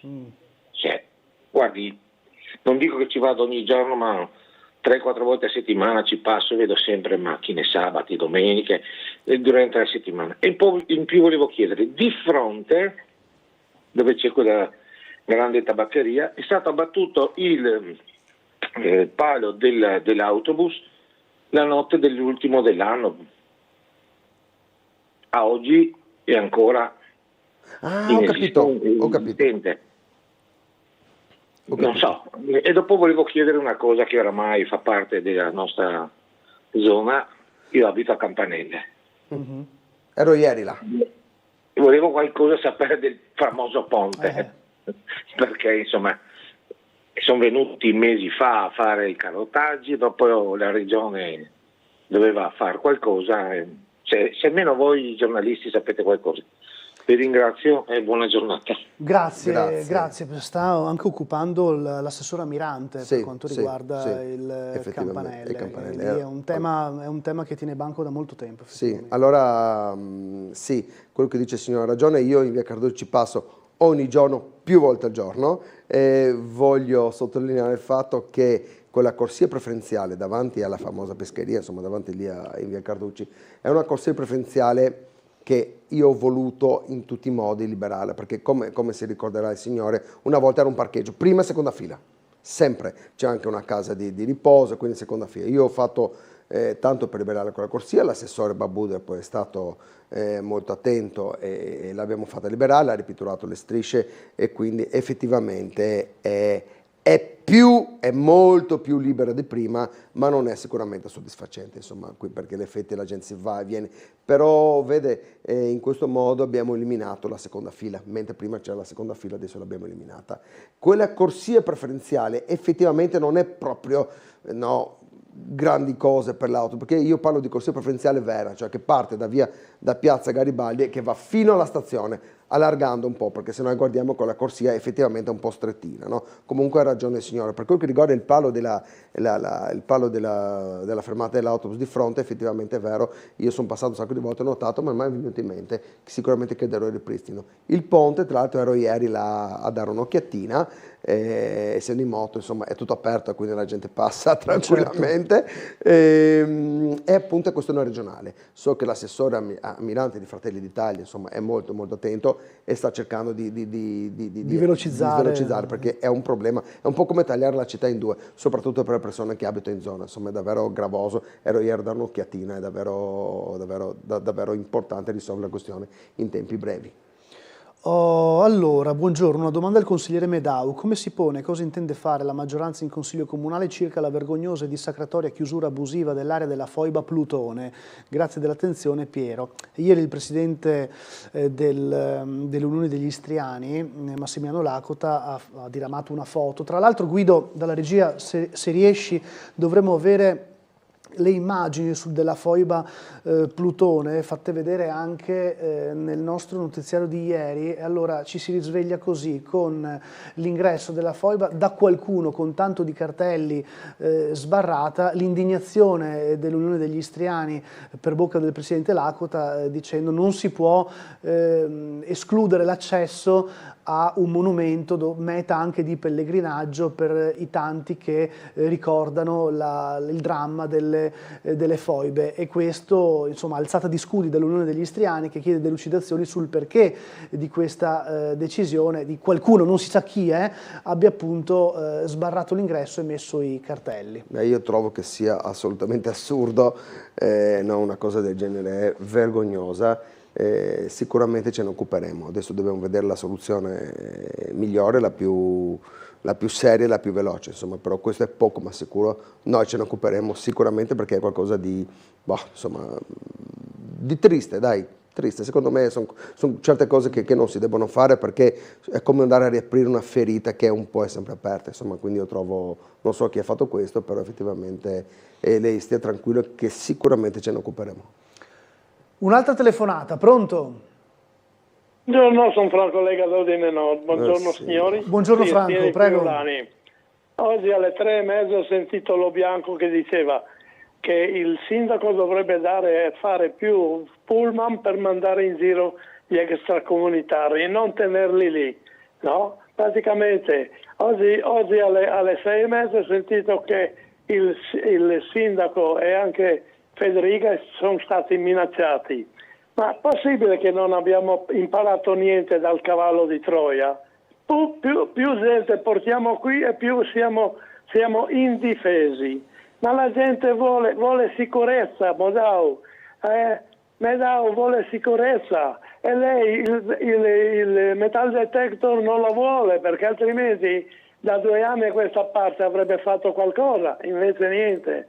Medau, il metal detector, il laser, cosa ci vuole per mettere questo qui? Cominciare ad andare dal prefetto a insistere perché questo avvenga, no parole, ma che cosa ci interessa? Cioè, cosa vi interessa a voi ai cittadini triestini il traffico? Il traffico si arrangia da solo, se non passa grazie subito, signor Franco, grazie, buongiorno. Per quanto riguarda le minacce a Federica e Di Piazza, credo il riferimento sia sbagliato perché sarebbero pervenute dalla persona indagata per gli incendi della Startec e l'aggressione alla poliziotta in questura sabato scorso, non c'entra col tema migratorio, immagino, caro a Franco, l'abbiamo letto prima sul giornale, poi è chiaro che c'è un tema ovviamente di presenza sul territorio, di ingresso della rotta balcanica, sono questioni molto ampie che riguardano non solo il comune, regione, ma lo Stato soprattutto. L'Europa, non lo ridurrei in maniera troppo semplicistica. Ecco. È un problema. Perdonatemi, ma credo che tutto sia importante, sia dalle richieste del trasporto pubblico che delle vie, che del buco sulla strada. Insomma, noi giustamente accogliamo tutte le segnalazioni. In realtà, effettivamente io penso che anche il traffico sia importante. Forse so che il signor Franco ha lavorato un bel po' di anni qua a Trieste, ma forse non si rende conto quanto sia importante il traffico. Per quel che riguarda il metal detector, l'ho già detto in più volte, io ho già richiesto all'assessore, non è una cosa semplice, però è una cosa a cui ci tengo, è una cosa a cui io vado avanti, solo che lavoro dietro le quinte, io cerco di portare alla luce le cose, i risultati che ho ottenuto e quando la strada è vicino alla meta allora comincio a pubblicizzare, insomma tutto qua. Il signor Franco talvolta non riesce a comprendere questo, ma va bene così.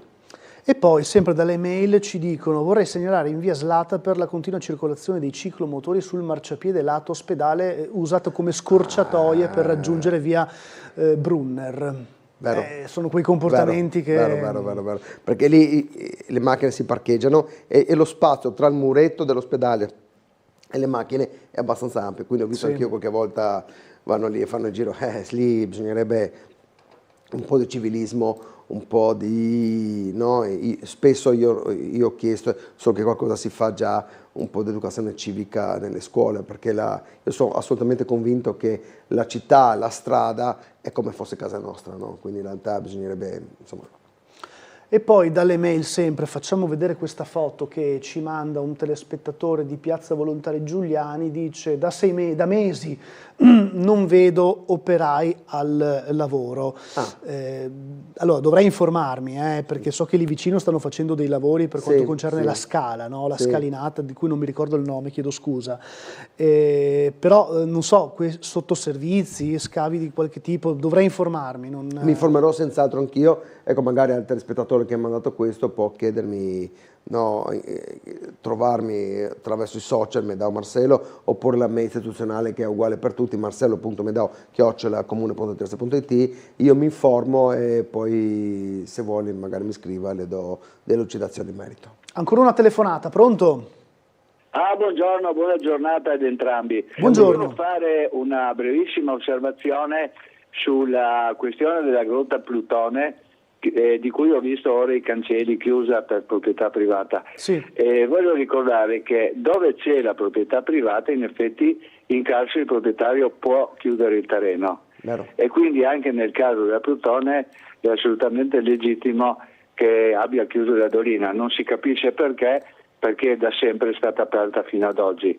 Io mi ricordo, sono sceso nell'abisso Plutone, al numero 23 sarebbe di catasto, nel 63, quindi 62 anni fa, ha un bellissimo pozzo, una bellissima grotta, già quella volta nel 63 era bonificata e ricordo che quando sono andato, ero in compagnia naturalmente di altri grottisti, c'era un mazzo di fiori con una targhetta portata da Ida De Vecchi, che mi pare era di Alleanza Nazionale o roba del genere, del Movimento Sociale Italiano, dove venivano ricordati gli infoibati. La caratteristica di questa grotta è che è una delle pochissime, se non l'unica, per la quale si conosce esattamente nome, cognome e caratteristiche di tutti coloro che sono stati gli infoibati. Infatti quando sono stati recuperati a suo tempo è stato possibile accertare esattamente l'identità grazie anche ai segni distintivi, vestiti eccetera. Per quanto riguarda invece l'accesso o il divieto di accesso, ricordo che ci sono altre grotte che sono in questa criticità, per esempio la grotta Lindner, per poter essere trasformata in stazione perimetrale, l'associazione 30 ottobre del CAI nel 70 mi sembra ha dovuto comprare il terreno, altrimenti il proprietario poteva rifiutarsi o si rifiutava di farci avere l'accesso.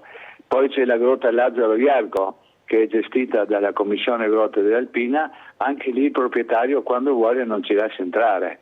Quindi le caratteristiche di queste, e non sono foibe, sono grotte normali, quindi la chiusura, la recinzione di una grotta non è una cosa eccezionale, a meno che non venga considerata come una motivazione politica. Grazie, vi auguro buona giornata e buon lavoro. Grazie a lei. Approfondiremo naturalmente. Grazie anche della storia del ricorda comunque. Io non so se è sempre quel signore che ha raccontato una volta tutto il discorso dell'acqua che camminava, un discorso davvero molto molto interessante. Sono quelle cose davvero molto interessanti. Sì, si impara sempre qualcosa. È davvero interessante. E ovviamente se è privato ognuno può fare quello che vuole. Quello che dicevo, che la domanda di prima era cosa farà la maggioranza, è ovvio che sicuramente questa persona verrà contattata e poi si cercherà di trovare una soluzione, questo è ovvio, purché non sia, come ha accennato il signore, una questione politica, allora lì sarebbe proprio, insomma, che ci volevamo fare.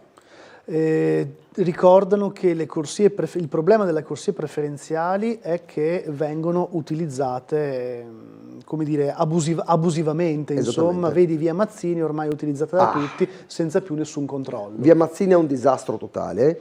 Io ho chiesto più volte all'assessore che anche si impegna, anche il comandante dei vigili urbani Walter Milocchi, lì bisognerà mettersi a tavolino e trovare una soluzione. All'epoca una riunione che feci tempo addietro con appunto anche il comandante Milocchi, si parlava di dar sfogo alla via Mazzini creando dei carico-scarico al di fuori della zona, via San Spiridione, insomma quello che è. Io so che bisognerà trovare una soluzione perché effettivamente il trasporto pubblico che passa che va da Piazza Goldoni e viceversa è come fare una gincana, no? È difficilissimo, bisognerà seriamente prendere in mano la questione, bisognerà cominciare a far rispettare quelli che sono gli orari di carico-scarico, perché c'è una regola, si possono parcheggiare solo in un senso, non a destra e a manca. Non so se lei si ricorda, ma parecchi anni fa io assieme a degli amici avevamo fatto circa un 850 fotografie su chi si parcheggiava là. E abbiamo scoperto che ci sono i parcheggiatori seriali via Mazzini, no? Che si parcheggiano dalle 9 alle 12 e dalle 15 alle 19. Insomma, ecco, questo accade ancora e non possiamo permettere che un trasporto pubblico che funziona debba essere poi rallentato e bloccato da chi effettivamente le regole non rispettano, anche per i lavoratori del trasporto pubblico che devono fare gincana e cercare di non prendere uno con lo specchio. Tra l'altro via Mazzini, apro una piccola parentesi, sono riuscito, e grazie anche all'assessore Babudar, sono riuscito a far arretrare di qualche metro la linea di arresto di fronte a quel negozio per bambini andando in su, no? Perché? Perché l'autobus quando arriva da via Roma che si mette sulla via Mazzini, magari 12 metri e mezzo come la 8, tante volte si incrociavano e quindi si bloccavano, dovevano fare l'arretro. Adesso arretrando di qualche metro la manovra è molto più semplice, insomma. Medao, mi sono appena segnato il numero di telefono, che poi le darò, dello spettatore che parlava del buco del cratere in Piazza Volontari Giuliani. Così dopo ce lo ricordiamo. Perfetto, grazie. Così poi, grazie. Le passo il numero. Dai, sentiamo anche la telefonata, poi andremo in pubblicità dopo la risposta. Pronto? Pronto, buongiorno. Pronto? No, non sento nessuna risposta, allora pubblicità e ci vediamo fra poco, sempre in compagnia del consigliere di Fratelli d'Italia, Marcelo Medau. A tra poco.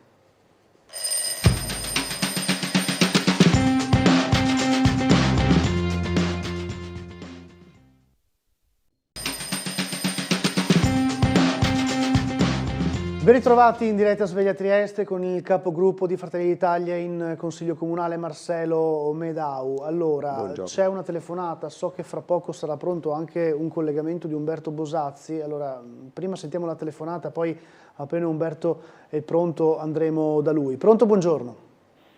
Pronto, buongiorno. Buongiorno. Mi sentite? Prego, sì, certo, buongiorno. Prego. Sì, buongiorno, scusatemi, sono Maurizio, un buongiorno a tutti voi e anche a Marcelo Medau.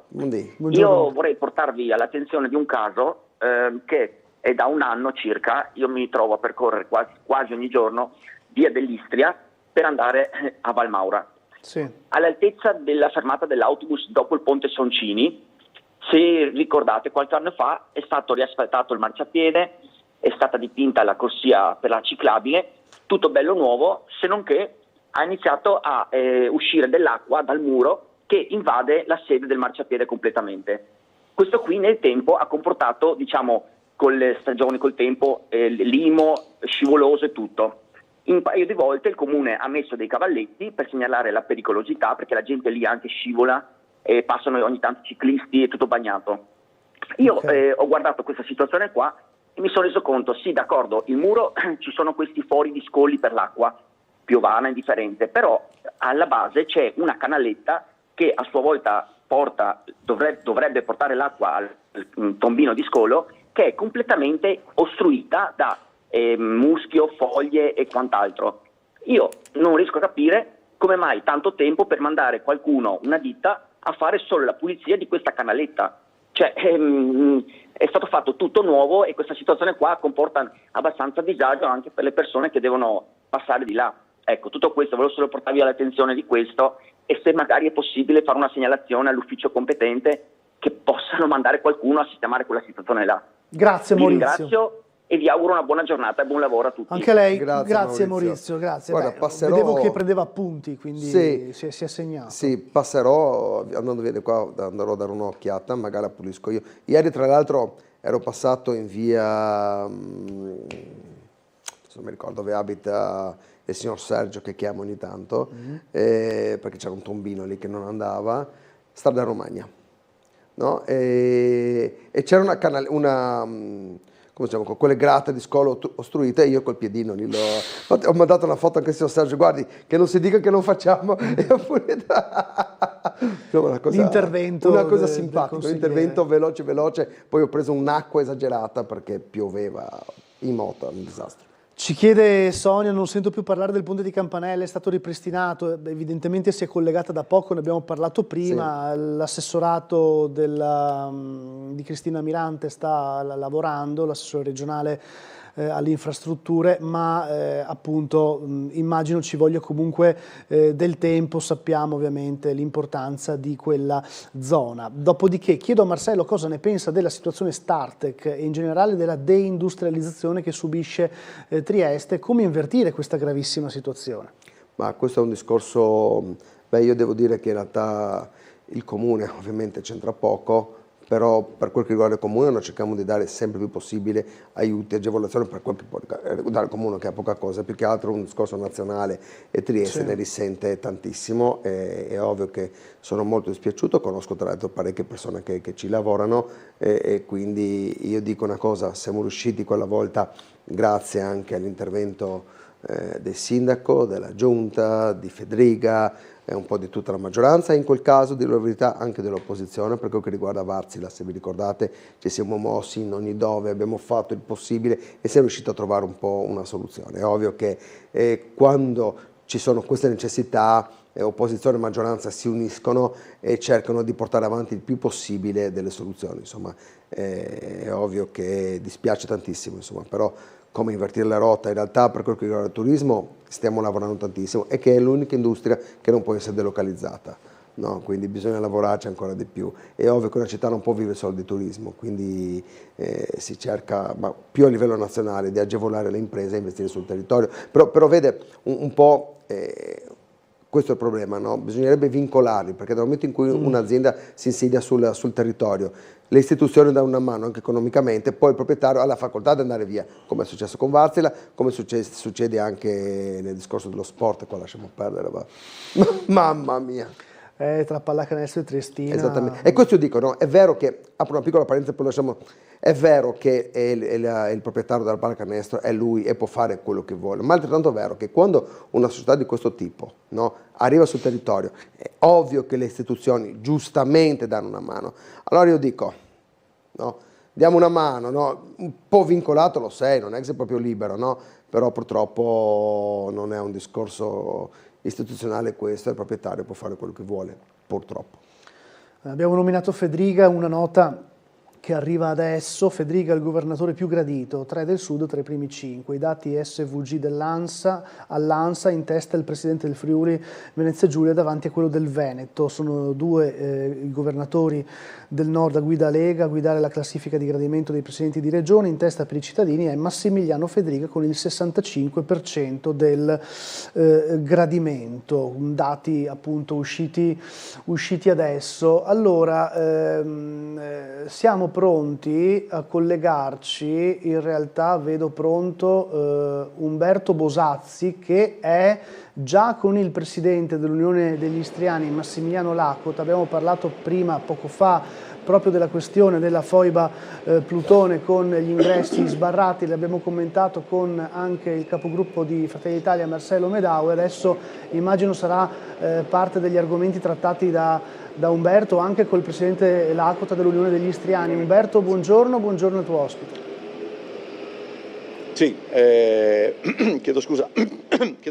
Buongiorno Gianluca, buongiorno ai telespettatori. Siamo in compagnia, come hai detto tu, del Presidente dell'Unione degli Istriani Massimiliano Lakota. Allora, andiamo subito sul pezzo. Che cosa significa, Presidente, quel cartello che impedisce l'ingresso alla foiba Plutone? Significa voler impedire di far conoscere a chi questa storia delle foibe, dell'esodo, del confine orientale per molti anni non ha saputo nulla, e significa impedire a coloro che vogliono conoscere, sapere e visitare i luoghi in cui avvennero queste stragi, perché all'Abisso Plutone nel maggio 1945 vennero infoibate tutte le guardie carcerarie del Coroneo, compreso il capo delle guardie carcerarie Ernesto Mari, a cui qualche anno fa giustamente il carcere del Coroneo è stato intitolato. Mai c'è stata una ostruzione, tantomeno un cartello, forse qualche anno fa, ma molti anni fa. Poi alla fine si era arrivato probabilmente a un accordo, a un equilibrio, perché è un sito storico dove è avvenuto uno dei massacri del dopoguerra qui a Trieste durante i 40 giorni di occupazione tina. Quindi adesso volerlo chiudere in maniera così, con questo atto vergognoso, perché alla fine vuol dire mettere, come dire, è un atto di arroganza naturalmente, mettere solo su quell'ingresso quella palizzata, perché è molto fissa, ho vista molto fissa, molto ben piantata, e con quei cartelli. Tra l'altro mi fa ridere che siano solo in italiano, no? Perché a ogni piè sospinto si dice bisogna che ci sia il bilinguismo ovunque. Quei cartelli, se messi dal proprietario solo in italiano, dico, cozzano un po' con la realtà e con certe richieste che ci sono. Però chiedo alla classe politica della minoranza slovena di fare un passo indietro e di far aprire quel sito, che è sempre stato visitato, e poi è una grotta censita, voglio dire, nel catasto del regionale del Friuli Venezia Giulia, ed è un sito storico che noi vogliamo continuare a visitare, come abbiamo fatto negli ultimi anni, portando scolareschi e gente che va in visita. Quindi si tratta di una stupidaggine che io chiedo venga rivista. Ho parlato anche col sindaco, naturalmente, chiederemo un incontro col prefetto, perché se adesso noi parliamo di pacificazione, ci laviamo la bocca con Gorizia, Nova Gorizia, città europea della cultura, il massimo dell'amicizia, eccetera, eccetera, e poi nel 2026 c'è questa chiusura, se poi vuole essere una risposta a quello che noi abbiamo affermato, cioè che non ci va bene che le bandiere rosse continuino ad essere messe lì in tutto il Carso dal 1° maggio fino a giugno o quasi, è una risposta che non accettiamo naturalmente, perché quelle bandiere rosse, se questa è stata una risposta a questo, portano a morte e distruzione ad una gran parte della popolazione, che naturalmente non è giusto le veda penzolare. Quindi una bandiera rossa e un tricolore potrebbe essere un equilibrio che noi dal prossimo anno vorremmo far rispettare. C'è un altro spunto che mi viene da quello che è accaduto, perché è anche vero questo, no? Che questo tipo di problematiche sembra sempre, si fa, non so, un passo avanti e uno indietro, 2 passi avanti e uno indietro, un passo avanti e 2 indietro. Se ci saranno sempre questi dispetti, chiamiamoli così, chiamiamoli dispetti, insomma forse sono anche altro, ma se sarà così non si arriverà probabilmente mai, non tanto a quella pacificazione che forse è piuttosto complessa, ma nemmeno alla comprensione, nel senso comprensione da capire. È una questione di rispetto, no? Questo gesto è una mancanza di rispetto nei riguardi della nostra storia e della nostra sofferenza. Noi siamo portatori di quei valori come Unione degli Istriani, e quei valori sono valori che sono stati fissati nella memoria collettiva finalmente nel 2004 dal giorno del ricordo, e quindi noi siamo qui per far conoscere il più possibile ciò che è stato. Si tratta di un episodio che qualcuno potrebbe anche definire come una stupidaggine, quindi non bisogna tenerne conto, eccetera, eccetera, eccetera, però è un episodio secondo me grave rispetto ad un percorso che si vuole fare, non tanto di condivisione di memoria, ma quando di rispetto delle reciproche memorie. Io rispetto a quello che è successo, come dire, tra virgolette, nella fazione opposta, non ho mai detto nulla. Parliamo degli eccessi, parliamo di mistificazioni della storia, questo sì, avviene ogni giorno e qualcuno è responsabile anche sul Carso di questa situazione. Però arrivare alla chiusura di un sito è un qualche cosa che torna indietro non tanto come passo, sì, lo è anche un passo indietro, ma proprio nel tempo. Grazie al Presidente dell'Unione degli Istriani Massimiliano Lakota, io restituisco la linea allo studio e poi ci risentiamo fra un po'. Grazie Umberto e grazie anche al presidente dell'Unione Istriani Massimiliano Lakota. Beh, insomma, abbiamo ripercorso al 100% d'accordo, dichiarazione appunto che ringrazio anche il presidente, è davvero qualcosa di assurdo. Ecco, e io prima avevo messo in dubbio, non si sapeva se magari era c'era un discorso politico dietro. Se questo è un discorso effettivamente politico e dietro c'è qualche estremista della minoranza, io penso che debba fare un passo indietro, perché questo non porta da nessuna parte, porta solamente, uno crea dispetto all'altro, e questo non aiuta sicuramente quel che è questa comunità, la nostra comunità, ad unirsi un po' di più. Per quello che riguarda, voglio fare un appunto anche sulle bandiere rosse sul Carso, come lei sa io abito su, e infastidisce anche me, mettono le bandiere e stanno lì maggio, giugno, quello che è, quindi è una cosa che non mi piace. Avevo già fatto, mi sembra l'anno scorso, avevo fatto qualche commento, il discorso di mettere una bandiera rossa assieme al tricolore, questo potrebbe essere una cosa davvero molto interessante, che mi trovo assolutamente d'accordo. Un'altra telefonata per Marcelo Medau, poi vedremo il contributo inviatoci sempre da Umberto Bosazzi dell'incidente di questa mattina, ma sentiamo prima il telespettatore che è in linea da un po'. Pronto? Sì, pronto, buongione, sono Mariella. Mariella, buongiorno. Sono Mariella. Mi sentite? La sentiamo, buongiorno. Sono un po' emozionata per l'argomento che è stato trattato ultimamente e mi spiace moltissimo, io sono istriana, ho vissuto l'esodo e quelle paure le ho ancora nelle mie cellule, però dobbiamo andare avanti. Mi dispiace veramente quando succedono questi episodi.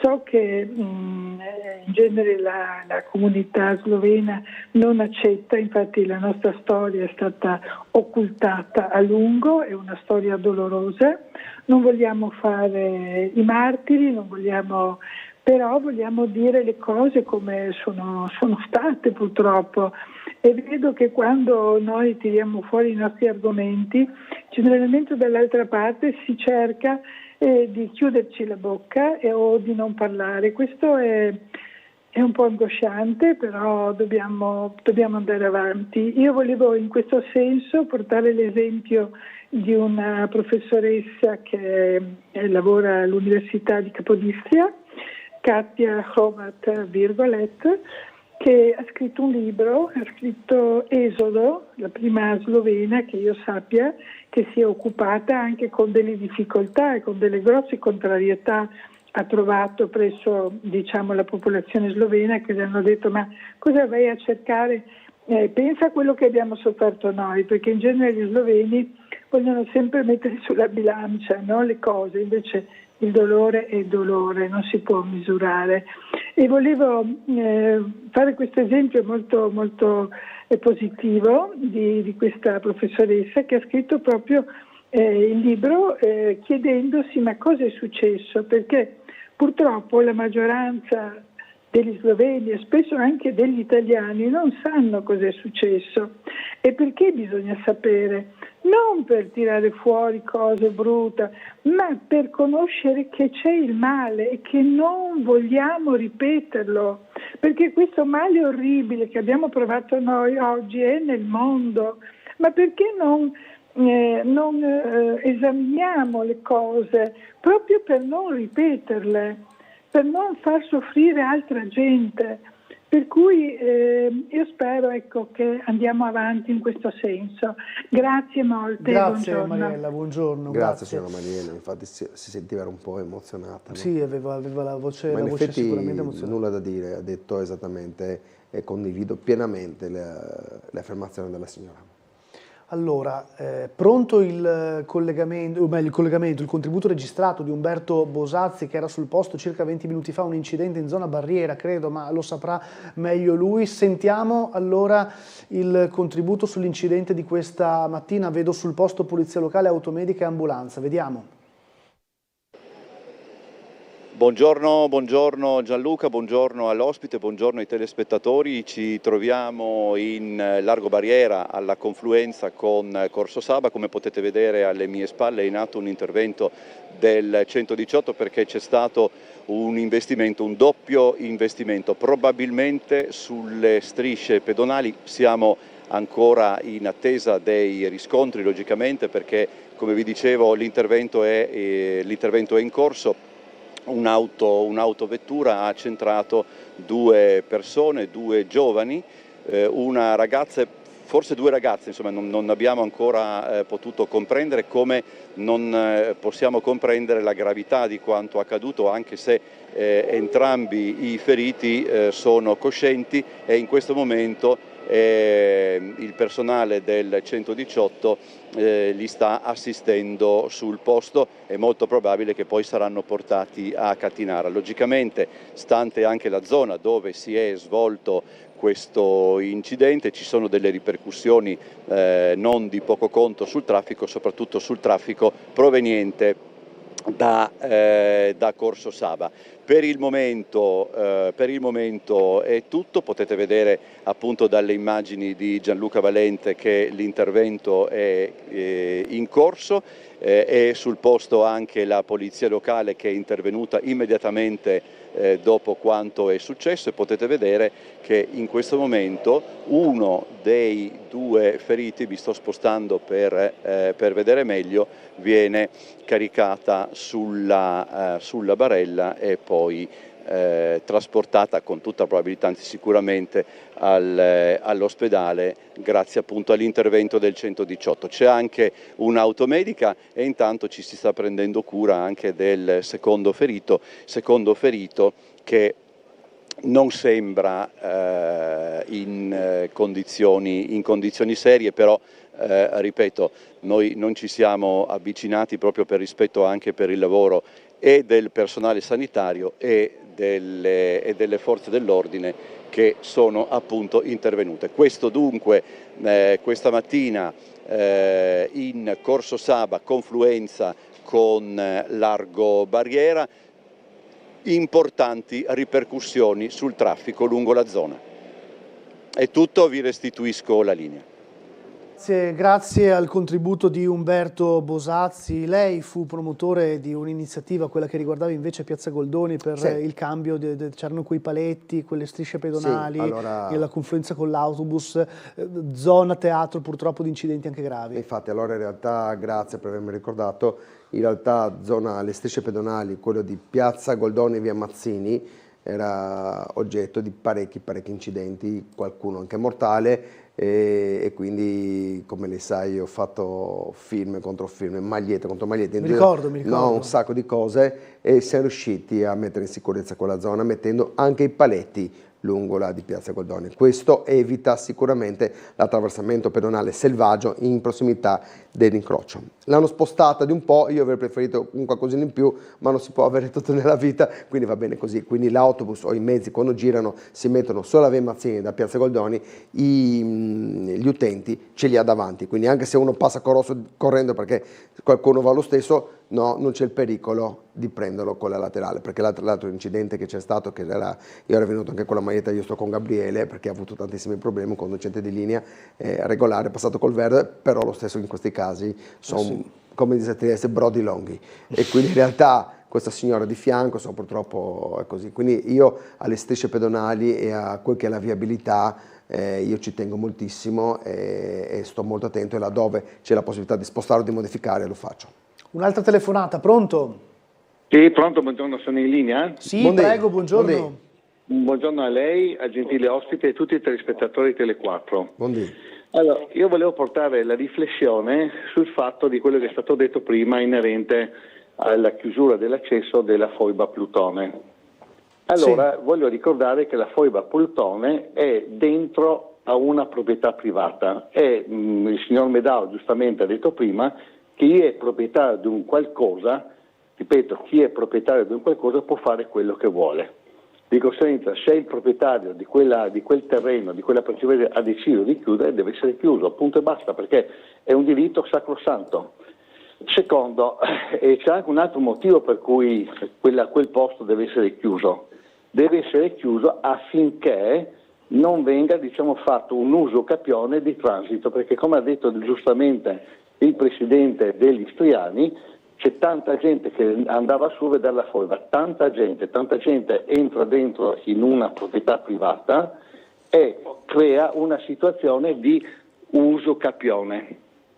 Allora, la legge sull'uso capione, come ben sa Medao per il discorso di Via dell'Agro, prevede che per interrompere l'uso capione bisogna chiudere, magari di un giorno, la proprietà privata. Di conseguenza non riesco a capire tutte queste, queste polemiche sterili su una tutela del diritto alla proprietà e una tutela affinché l'uso capione non venga consolidato, perché voglio ricordare, se l'uso capione di transito verso la foiba Plutone viene consolidato, cioè viene acclarato, chi ne rimette è il proprietario della parcella, perché andrà a svalutare il suo terreno. Grazie, buongiorno. Grazie. Buongiorno. Ecco, effettivamente come dissi prima, in realtà se uno è proprietario di un luogo può fare quello che vuole. Se ha un discorso di uso capione, immagino che domani sia libero e non ci saranno più problemi, immagino io, perché io so che anche ad esempio nei portici, i proprietari dei portici, che mi sembra è una grossa azienda di Trieste, ogni tanto, io non lo vedo più chiuso, ogni tanto lo chiudevano per un giorno per dire no, questo è mio, perché sennò effettivamente va in vigore l'uso capione, questo sì. Quindi se è solamente un discorso di uso capione, immagino che domani sarà aperto, insomma, perché mi sembra, come diceva il signore, basta un giorno. Però quello che dicevo prima, è ovvio che il proprietario può fare quello che vuole, e quando io ho detto che magari bisogna contattare, se non è un discorso di uso capione, contattare il proprietario e trovare un punto di caduta, insomma, questo è il discorso. Io penso che questo vada fatto, insomma. Mi chiedono, è vero che toglieranno le strisce pedonali in via Silvio Pellico? Non mi ricordo, però è la zona interessata dai lavori di riqualificazione della piazza Goldoni, dove verranno portate anche degli attraversamenti pedonali a raggiungere la piazza, sì, giusto? Ecco, io adesso non mi ricordo. Ne sa meglio Babuder, lui sicuramente sì, però sicuramente anche a me ricordava così, però è ovvio che non è che lasceranno così, anzi, se noi guardiamo ultimamente ci sono tante isolette centrali per mettere sempre in più sicurezza la città e le zone, insomma, quindi non ci sarà sicuramente un problema di non sicurezza, sarà una riqualificazione e un sistemare quel che è tutta la zona. Apro una piccola parentesi, sempre in piazza Goldoni c'è un marciapiede tutto rotto e che tanti mi chiedono, bisogna sistemare, ma non lo facciamo adesso perché bisogna aspettare appunto la riqualificazione, è inutile andare a lavorare. E vi ricordo i banchetti di Fratelli d'Italia sabato prossimo. Ecco, ce l'ha fatta a dirlo. Dello sportello cittadino itinerante. Grazie al consigliere capogruppo di Fratelli d'Italia in Comune Marcelo Medao, buona giornata e buon lavoro. Grazie anche a voi, buona giornata. Grazie per averci seguito, pubblicità e poi ci rivediamo fra pochissimo. Grazie.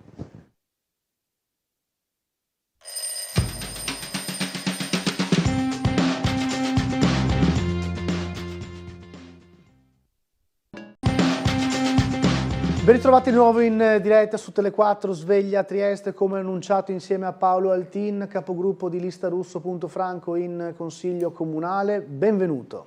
Buongiorno a tutte e a tutti, grazie per l'invito. Oggi Altin la viabilità l'ha fatta da padrone. Abbiamo davvero discusso tantissimo sui problemi di viabilità, su chi utilizza le corsie preferenziali degli autobus, su chi mette i motorini sui marciapiedi e sul fatto che insomma non è facile neanche la gestione di questa viabilità. Certo, Trieste, si è anche detto, è una città piena di automobili anche, quindi insomma è una situazione che negli anni viene sempre più rivista. Io mi ricordo che mi parlarono molto prima che io arrivassi a Tele4 della pedonalizzazione di via San Nicolò, che fece tante polemiche all'epoca, poi però invece arrivarono dei benefici. Come la vede la situazione a Trieste da questo punto di vista? Ma come dico tante volte quando vengo vostro ospite, è un dato quello che Trieste sia invasa dalle macchine. Poi è anche vero che i triestini la macchina non si può toccare, nel senso che tutti noi abbiamo la pretesa di poter arrivare fin fuori della bottega, fin fuori al metro dalla nostra destinazione. Dobbiamo un po' imparare a fare in maniera diversa. Ci sono molte macchine, troppe, c'è troppo traffico e ho assistito ieri alla polizia locale che bloccava un tir che scendeva da via Segantini e lo fermavano in piazza Sansovino. Anche quello dei tir secondo me è una questione non più sostenibile. I parcheggi non ci sono, abbiamo troppe macchine, abbiamo mezzi pesanti che girano per la città, ormai non si riesce neanche a infilare un motorino da nessuna parte. Direi che la situazione andrebbe un po' presa in mano, ma come dire, presa in mano a livello complessivo, no? E quindi magari anche sfruttando l'occasione di questo, almeno per una parte della città, di questo PEBA, che avremmo dovuto già, il piano di eliminazione delle barriere architettoniche, che dovevamo già approvare in Consiglio la volta scorsa, ma perché credo per come dire, delle controversie di maggioranza alla fine non è stata trattata come delibera. Quindi si diceva un ripensamento del sistema dei parcheggi, del sistema della mobilità e soprattutto del flusso turistico, perché non è possibile che ogni volta che ci sia una nave da crociera o ci sono i weekend turistici la città si blocchi completamente, così come non è possibile che perché si realizza una bellissima manifestazione sportiva come è stata quella negli scorsi giorni, la città giustamente è stata organizzata e ben organizzata, ma la città si blocchi. Si blocca. Questo non è possibile. Se abbiamo le ambizioni di essere una città che richiama tanti visitatori e che mantiene un po' la sua bellezza, visto che ci sono degli ultimi dati che dicono che tanti turisti trovano la città troppo ingorgata di traffico e anche per certi versi si sporca, più sporca che in passato, io credo che qualcosa vada fatto. Bisognerebbe trovare una combinazione di elementi, dai parcheggi di cintura a un sistema diverso di mobilità, alla differenziazione dei servizi tra turisti e residenti, la pedonalizzazione di nuove aree, perché bisogna dirci che le città devono tornare ad essere fatte per le persone, per i pedoni, non per le auto che devono sfrecciare alla massima velocità. L'attivazione di zone 30, ecco, secondo me l'eliminazione di barriere architettoniche per le persone con disabilità, ecco, tutto un bel pacchetto di cose che si potrebbero fare. Tra l'altro lei citava le crociere, c'è sempre stata molta polemica intorno alla situazione crociere a Trieste, si parlava tempo fa, tramontato il progetto di sfruttare parte del Porto Vecchio, poi sono state fatte altre progettualità, quindi insomma le crociere davanti a Piazza dell'Unità d'Italia. So che si sta discutendo a vari livelli, però ancora una decisione non c'è. Beh, l'approdo a Piazza Unità è unico, quindi è ovvio che abbia un appeal per chi gestisce le crociere. Dobbiamo ricordare perché le crociere sono qui. Le crociere sono qui non perché qualcuno si è innamorato di Trieste, ma perché a un certo punto è partito un blocco delle crociere su Venezia e quindi noi siamo stati la seconda scelta in qualche modo.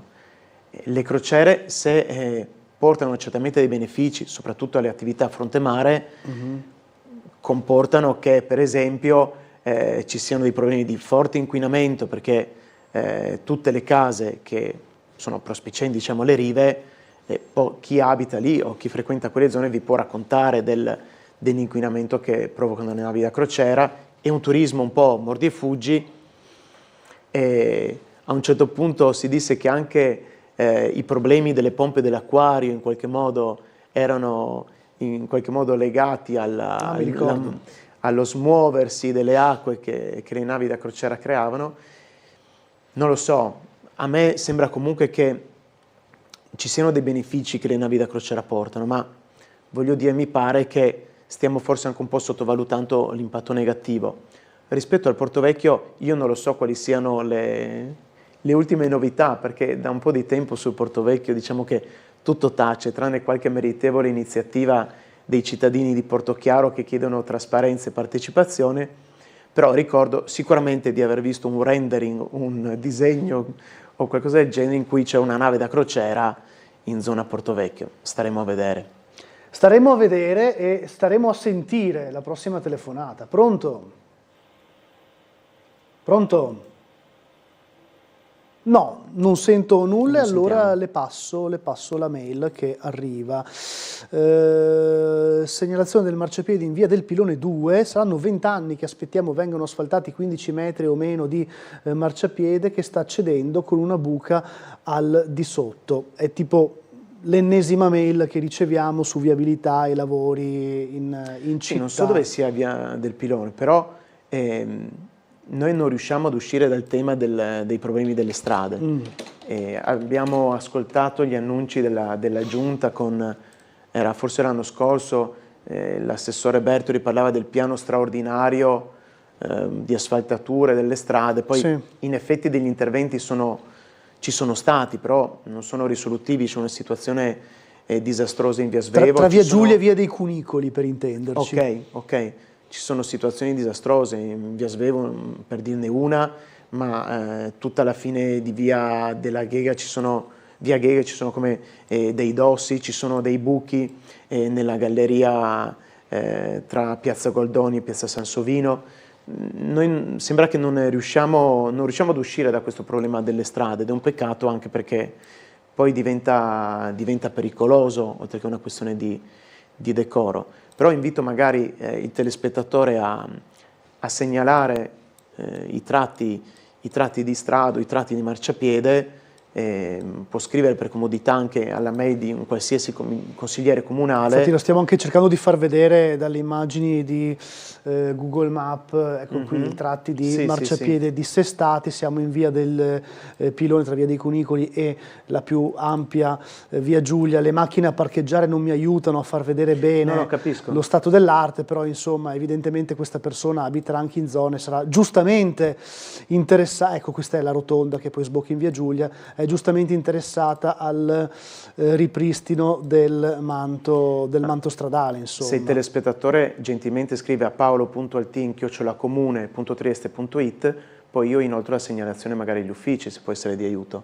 Ci sono alcuni marciapiedi per cui anche io mi ero attivato, salvo poi scoprire che ad esempio sono privati, quindi probabilmente quello di cui ci parla il telespettatore no, però alcuni marciapiedi che noi vediamo essere oggetto di cattiva manutenzione, poi scopriamo essere di proprietà del condominio e quindi da quel punto di vista lì il comune purtroppo non può fare nulla. Un'altra telefonata, anzi vediamo se c'è la telefonata. Pronto? Sì, pronto, buongiorno a lei e al suo ospite, sono Fulvio. Fulvio, buongiorno. Buongiorno. Buongiorno a voi. Guardi, è inutile parlare del degrado di Trieste che è stato creato proprio ad hoc. È stato creato ad hoc perché quando da uno dei due punti franchi permanenti, che parlo del Porto Vecchio, va bene, viene lasciato così da decenni, vuol dire che proprio si vuol far decadere Trieste e basta girare per vedere come siamo ridotti, grazie alla subamministrazione civile provvisoria del governo italiano, perché nessun politico ha il coraggio e l'onestà intellettuale di tirare fuori il trattato di pace e leggere gli allegati. Leggete gli allegati e vedrete quale sarà il futuro e quale dovrà essere il futuro di Trieste. E chiedetevi anche come mai l'Ungheria farà il porto dell'Ungheria adesso nell'ex Aquila. Grazie e una buona giornata. Grazie Bugio. Il signor Fulvio è molto affezionato ovviamente a questa tematica, quindi interviene spesso in tal senso. Anche lui richiama poi l'importanza delle strade, effettivamente. Sì, io sono meno affezionato del signor Fulvio, per così dire, al tema, e quindi passerei oltre. Allora, Altin, no, ci sarebbe la pausa pubblicitaria, a meno che non riesca a recuperare quella mail che volevo proporle poco fa.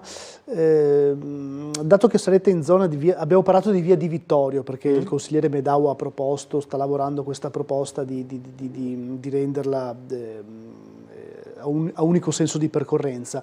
E il telespettatore dice: sarebbe bello venire a dare un'occhiata in via Inchiostri, saranno 500 metri di strada dissestata dall'Osteria dell'Orbo in avanti, quindi ancora manutenzioni stradali. Sì, potrebbe essere anche argomento... Via Inchiostri, parliamo di Valmaura praticamente. Sì, zona Valmaura, esatto. Potrebbe anche essere argomento da consiglio comunale a questo punto, viste le tantissime segnalazioni, ma immagino che già ve ne occupiate. Noi lo portiamo questo tema, anche quando c'è una variazione di bilancio o in sede di bilancio, portiamo sempre qualche emendamento per l'asfaltatura delle strade. Ci veniva assicurato che insomma c'era uno stanziamento cospicuo, ma poi stiamo vedendo che di fatto purtroppo i risultati non sono all'altezza delle aspettative.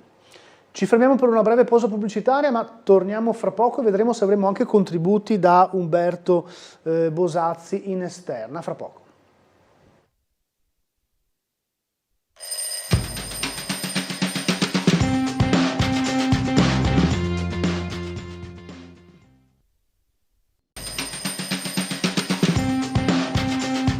Ben ritrovati in diretta a Sveglia Trieste con Paolo Altin, capogruppo lista Russo.Franco del comune di Trieste. Rispondevamo alle mail e alle vostre segnalazioni. Vediamo se fra poco si collegherà anche il nostro Umberto Bosazzi. Tra le mail che sono arrivate, commentato prima anche con il consigliere Medau, la situazione della Startec, ennesimo episodio di rischio di deindustrializzazione di un sito produttivo a Trieste che dà lavoro a centinaia di persone, con ovviamente anche le famiglie coinvolte. Poi, al di là della storia degli stipendi, che, insomma, male ovviamente, perché giustamente i lavoratori si aspettano e devono essere pagati, ma si ragionava sul fatto che non si sa il futuro di quel sito produttivo, e questo ci riporta alla memoria la crisi Wärtsilä e tante Flex prima ancora, che poi divenne... Insomma, Trieste sta vivendo un momento che dire non semplice è un eufemismo. Ecco.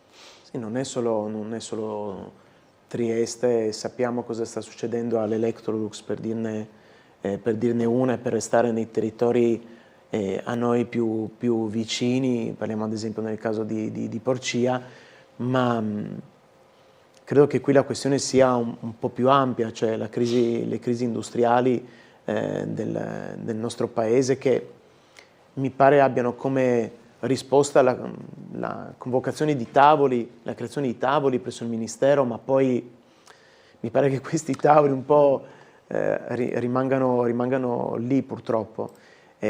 Come si diceva giustamente, il tema non è soltanto ricevere lo stipendio alla fine del mese, come si suol dire, ma garantire continuità e stabilità. C'è poi un tema che riguarda anche l'essenza della città.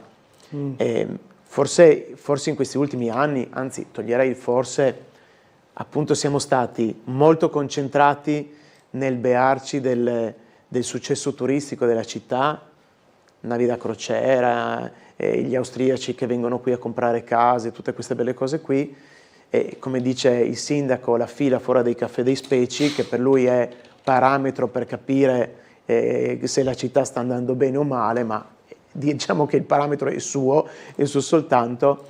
E poi però forse abbiamo un po' mancato di attenzione dal punto di vista invece della tutela degli insediamenti industriali. Se noi non coltiviamo questo tipo di presenze nel territorio della città, vuol dire che le famiglie non hanno più lavoro, le famiglie si spostano, se ne vanno, la città si impoverisce, la città si svuota e diventa una città per turisti, con i tedeschi, gli austriaci e gli ungheresi che vengono qui a far man bassa di interi stabili e ci facciamo le locazioni brevi dentro. Questa non è una città che ha futuro se perdiamo queste partite qua, che sono secondo me molto più importanti, ad esempio della partita delle navi da crociera. Ho come l'impressione che su queste partite non si stia giocando veramente forte, e invece dovremmo farlo. Perché, ripeto, far perdere il lavoro alle famiglie di Trieste, che già è una città che ha perso abitanti con tante famiglie in difficoltà, non è una cosa che ci possiamo permettere se crediamo che il futuro della città sia crescere con delle famiglie che qui lavorano nelle aziende del territorio. Se crediamo che il futuro della città sia fare i bed and breakfast, allora alzo le mani, ecco, non è la mia città questa qua però. Faccio presente che agli imbocchi di entrambe le gallerie di Piazza San Vito c'è una presenza di erbacee che penzolano verso la sede stradale, ci vorrebbe poco per eliminarle. Oggi va così, tantissime segnalazioni di ogni genere, sì, bene o male sulla viabilità. Ma sì, ma possiamo parlare di tante cose. L'altro giorno passavo in Scala Dublino, e c'erano alcuni massi che si erano staccati dal muro. Dopo il crollo dell'albero? No, prima. L'albero è crollato dopo. C'erano già le pietre. Prima ha ceduto Le pietre erano cadute. La zona è stata recintata, tanto che la scala è stata divisa praticamente a metà e una parte non era percorribile. Sì. Sono passato di là perché portavo mio figlio a basket, faccio le foto e, come dire, il tempo poi è passato un paio di giorni e mi arriva una segnalazione che è crollato l'albero. Quindi l'albero è crollato dopo, c'era già un crollo in essere, in corso, poi nell'attesa probabilmente di un intervento l'albero è crollato con risultati ben più gravi. come dire, ci sono tanti fronti da coprire in città e io non è che voglio essere così, come dire, scorretto da dire che ogni cosa è colpa dell'amministrazione di centrodestra, perché non sarebbe giusto, no? Però ecco, forse un impegno maggiore nel mobilitare forze e risorse sulle strade dovremmo farlo. Uno dei problemi del nostro comune non è che il comune non abbia le risorse, no? A parte adesso questa cosa scellerata che è stata fatta di bloccare 30 milioni di euro per la cabinovia, e guardate che già l'ho detto un'altra volta. È la prima volta che viene detto cabinovia nella trasmissione di stamattina, in genere arrivava prima. No, ma per me è uguale. Allora, se la volete chiamare gabinovia, scatolavia, ovovia. No, dico, è la prima volta che ne parliamo oggi, incredibile. Non dovevo. No, scherzo, ci mancherebbe, anzi. No, sarebbe stato bello non parlarne. Per una questione di bilancio, vedete, noi abbiamo dovuto bloccare quei 30 milioni perché era un obbligo di legge e io stesso avevo segnalato, avevo fatto un'informativa alla Corte dei Conti perché quella cosa doveva essere fatta e poi l'hanno fatta. Ma quei 30 milioni bloccati lì per un'opera che nessuno vuole e che spero non si farà, sono bloccati fino alla primavera del 2027 per un meccanismo contabile. Sono lì, sono soldi che derivano in parte dalla vendita dei carciotti, tanto agoniata vendita dei carciotti e ora i soldi sono fermi, e un'altra parte da riserve del comune che avremmo potuto utilizzare per altre questioni. Quindi il tema non è che non abbiamo soldi, ma è come questa amministrazione sceglie di usarli e combina cose di questo tipo e poi non riusciamo a mettere giù i cantieri con una certa rapidità. Allora faccio una polemica che sarà un po' sterile, no?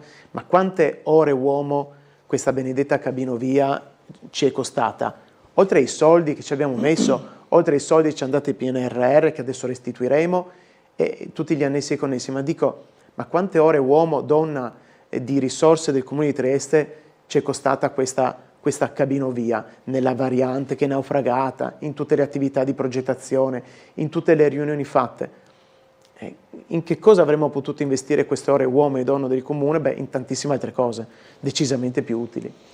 Mi arriva l'aggiornamento sulla situazione dell'incidente in zona Barriera, corso Umberto Saba. Fortunatamente i due ragazzi coinvolti, qualche lesione, ma non sono in gravi condizioni. L'investimento però ha letteralmente intasato il centro città a proposito di viabilità. Quindi sottolineiamo, l'incidente non è grave, questa è una buona notizia, però poi la polizia locale ha il suo bel da fare, insomma, nel gestire tutto questo. Per intasare la città, guarda, è questione di un attimo. Basta poco. È questione di un attimo. Guarda, quando c'è qualche goccia di pioggia, che cosa succede? C'è il panico, noi in città è un disastro. Mi fa piacere che queste persone stiano bene, però vorrei anche dire, evitiamo di pensare al tema degli attraversamenti pedonali, della velocità delle automobili, dei sistemi di sicurezza, quando le persone ci rimettono la vita. Pensiamoci prima, facciamo un piano che riguarda la sicurezza stradale, individuiamo le zone critiche, facciamo una pianificazione degli interventi. Ogni tanto sembra che qui si guardi all'emergenza di quello che è oggi, no? Ogni tanto non si capisce se c'è, come dire, un piano a lungo termine sulle varie questioni. Sembra talvolta che non ci sia, sembra che si rincorra l'esigenza dell'oggi. Io dico, facciamo un piano di messa a punto degli attraversamenti pedonali. L'ho già detto e lo ridico e sto scrivendo delle mozioni su questo tema, ma gli attraversamenti anche in zona Piazza Vico, Piazza del Sansovino sono pericolose, lo dico per esperienza personale, ma ce ne sono tanti altri. Facciamo una mappatura anche grazie magari alle segnalazioni dei cittadini, anche grazie magari al contributo che sicuramente Trieste Trasporti può dare da questo punto di vista. Lancio un appello, facciamo una mappatura degli attraversamenti pedonali, proviamo a capire quelli che sono più pericolosi e capiamo se ci sono delle soluzioni che possiamo mettere in campo ora. Facciamole adesso prima che qualcuno si faccia male veramente. Andiamo al telefono, pronto? Buongiorno a lei, suo ospite, sono Gino. Gino, buongiorno, prego. Le lacrime di coccodrillo che vengono ogni volta messe in campo quando un'azienda va in crisi sono veramente strane, perché siamo in un sistema liberista globalista in cui la pratica proprio dei grandi gruppi finanziari è quella di prendere delle aziende, spolparle, e quando hanno tirato fuori tutte le risorse che servono per dare dividendi ai propri azionisti, le abbandonano, e poi i problemi sono dei territori, no? Degli stati dove questi qua operano. Il problema di Trieste è che Trieste deve dare qualcosa di peculiare, specifico della città per richiamare e far costruire delle aziende solide. E l'unica cosa che Trieste può offrire, purtroppo, è la domanda che l'ospite non ha dato la risposta, è l'allegato ottavo, cioè le caratteristiche che gli derivano appunto dal trattato di pace.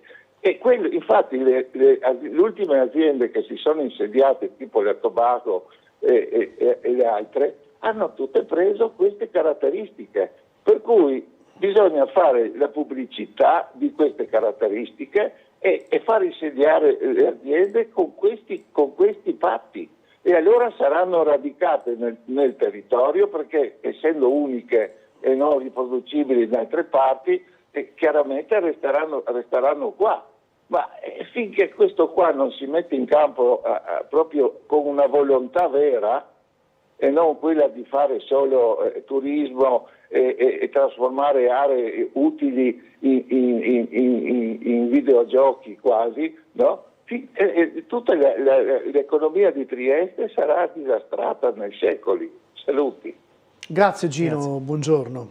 Una disamina su che ci riporta... sono d'accordo, torniamo, allora il tema della portualità è importante, tutto ciò che possiamo sviluppare dal punto di vista della piena funzionalità del punto franco, della portualità, è chiaro che è un elemento distintivo della città e dobbiamo sfruttarlo. Mi viene in mente anche il mondo della ricerca scientifica e dell'innovazione. Abbiamo delle strutture di eccellenza qui, però poi, ad esempio, quando dobbiamo sviluppare il Porto Vecchio, le lasciamo a piedi. È un nonsense questo, no? Cioè, non ha nessun senso, ma sono scelte politiche sul sostegno dei territori, cioè degli enti locali alle aziende. Io credo, dico signor Gino, guardi, bisogna anche vigilare, perché non è possibile che si segua la vicenda fino a quando in qualche modo i lavoratori si sono tranquillizzati e poi non si monitori che cosa sta accadendo lì dentro.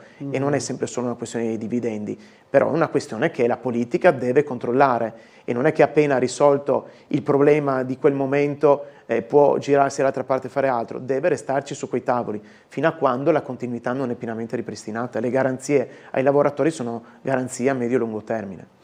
Una situazione davvero complessa. Allora, siamo pronti a collegarci con Umberto Bosazzi, che è in compagnia del sindaco di Trieste, Roberto Di Piazza. Il sindaco probabilmente farà strano incontrarsi con Umberto, non perché non si conoscono ovviamente, ma perché in genere sono io che rompo le scatole la mattina al primo cittadino a caccia di notizie, ma stavolta mi trovo in studio. Ciao, buongiorno Umberto, buongiorno anche al sindaco di Trieste, Roberto Di Piazza. Di nuovo buongiorno Gianluca. No, diceva Paladin che le sembrerà strano di avere a che fare con me la mattina, perché di solito è Paladin che le rompe le scatole alla mattina, quindi oggi le rompo le scatole io. È un piacere avere Umberto, è un piacere. Dimmi tutto. No, signor sindaco. Tanto buongiorno agli ospiti. Chi è Altin? Altin. Ciao Altin.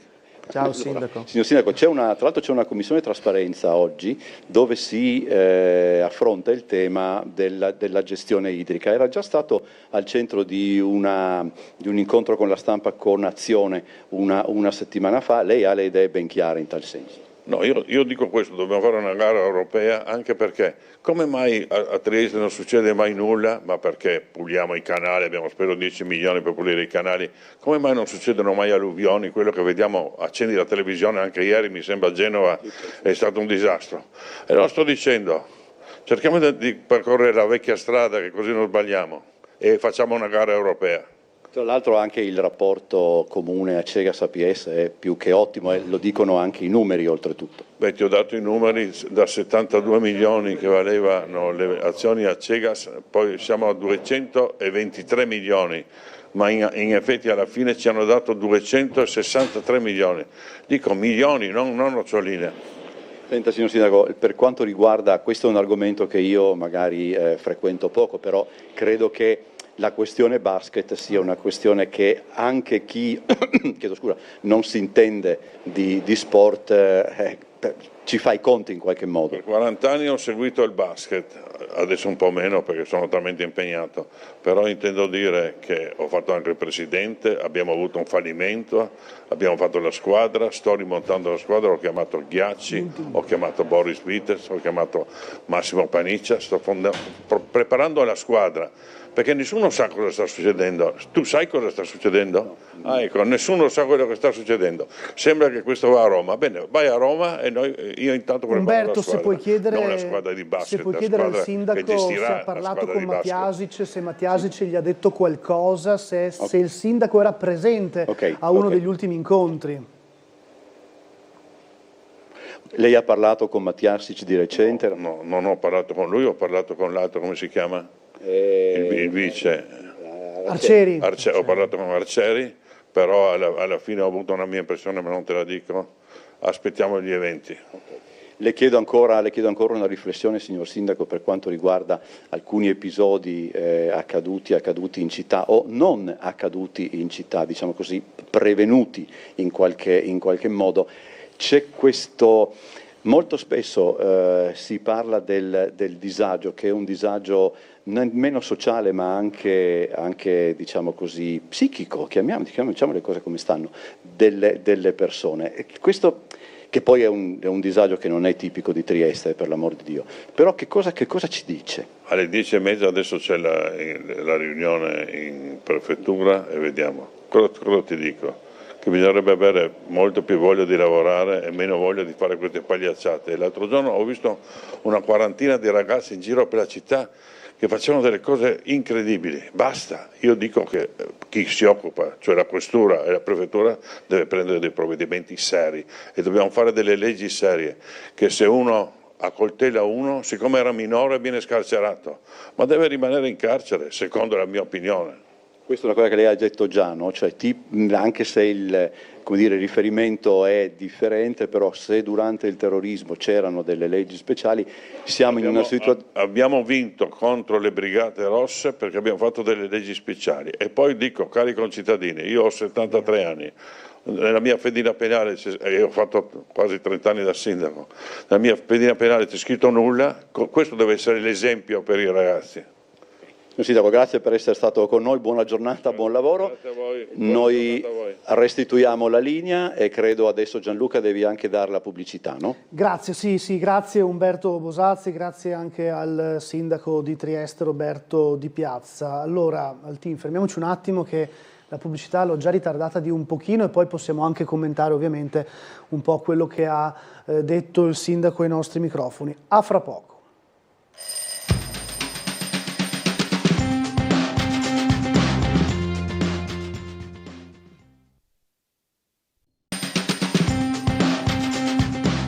Ultima parte di Sveglia Trieste insieme a Paolo Altin, lista russo.franco. Abbiamo sentito le parole del sindaco Di Piazza con il collegamento di Umberto Bosazzi e Gianluca Valente. Insomma, il sindaco ha affrontato vari temi, dal bando per la gestione idrica a quello della sicurezza in città. Abbiamo visto gli ultimi accadimenti, insomma, poi il sindaco ha ripetuto quello che aveva già detto, no, in passato, fare leggi chiare di un certo tipo che diano garanzia di intervento, eccetera.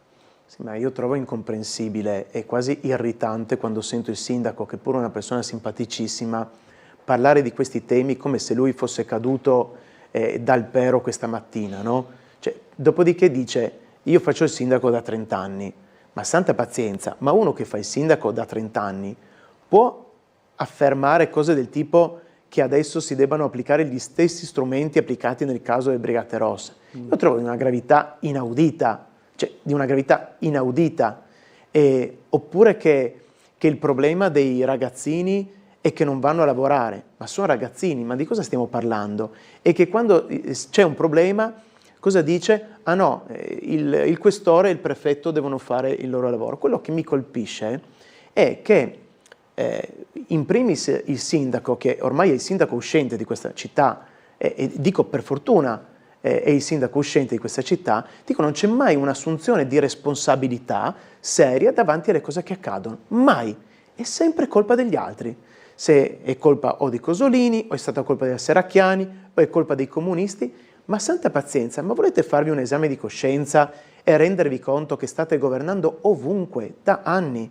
Ora la Presidente Meloni non caccerà dal suo governo il Ministro della Cultura Giuri semplicemente perché questo vorrebbe dire un rimpasto e non avere il record di longevità come governo nella storia della Repubblica. Dico, ma vi rendete conto? Cioè governate a Roma da 4 anni, 5 anni, 4 anni, a quanti sono?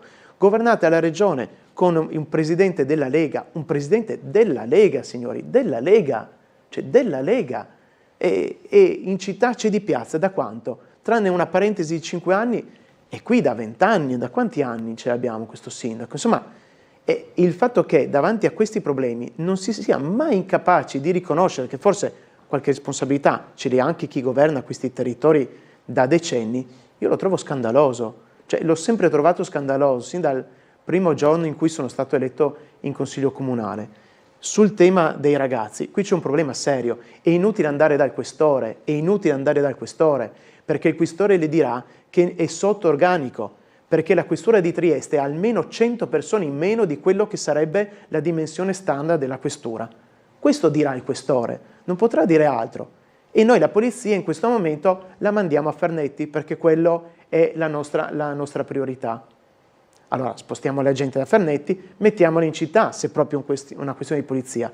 Ma io credo che non sia una questione solo di polizia, io credo sia una questione anche di progetti, di educazione, di lavoro sul sociale, perché sti ragazzi non è che sono lì perché devono andare a lavorare, questi ragazzi probabilmente hanno alle spalle delle famiglie che non sono in grado o non accettano di farsi carico della loro crescita, quindi sono lì perché sostanzialmente li abbiamo lasciati soli lì. Gli adulti non devono pensare che mandano la calappia cani, li tirano su con un retino e li portano da qualche parte. Ma che ragionamenti sono?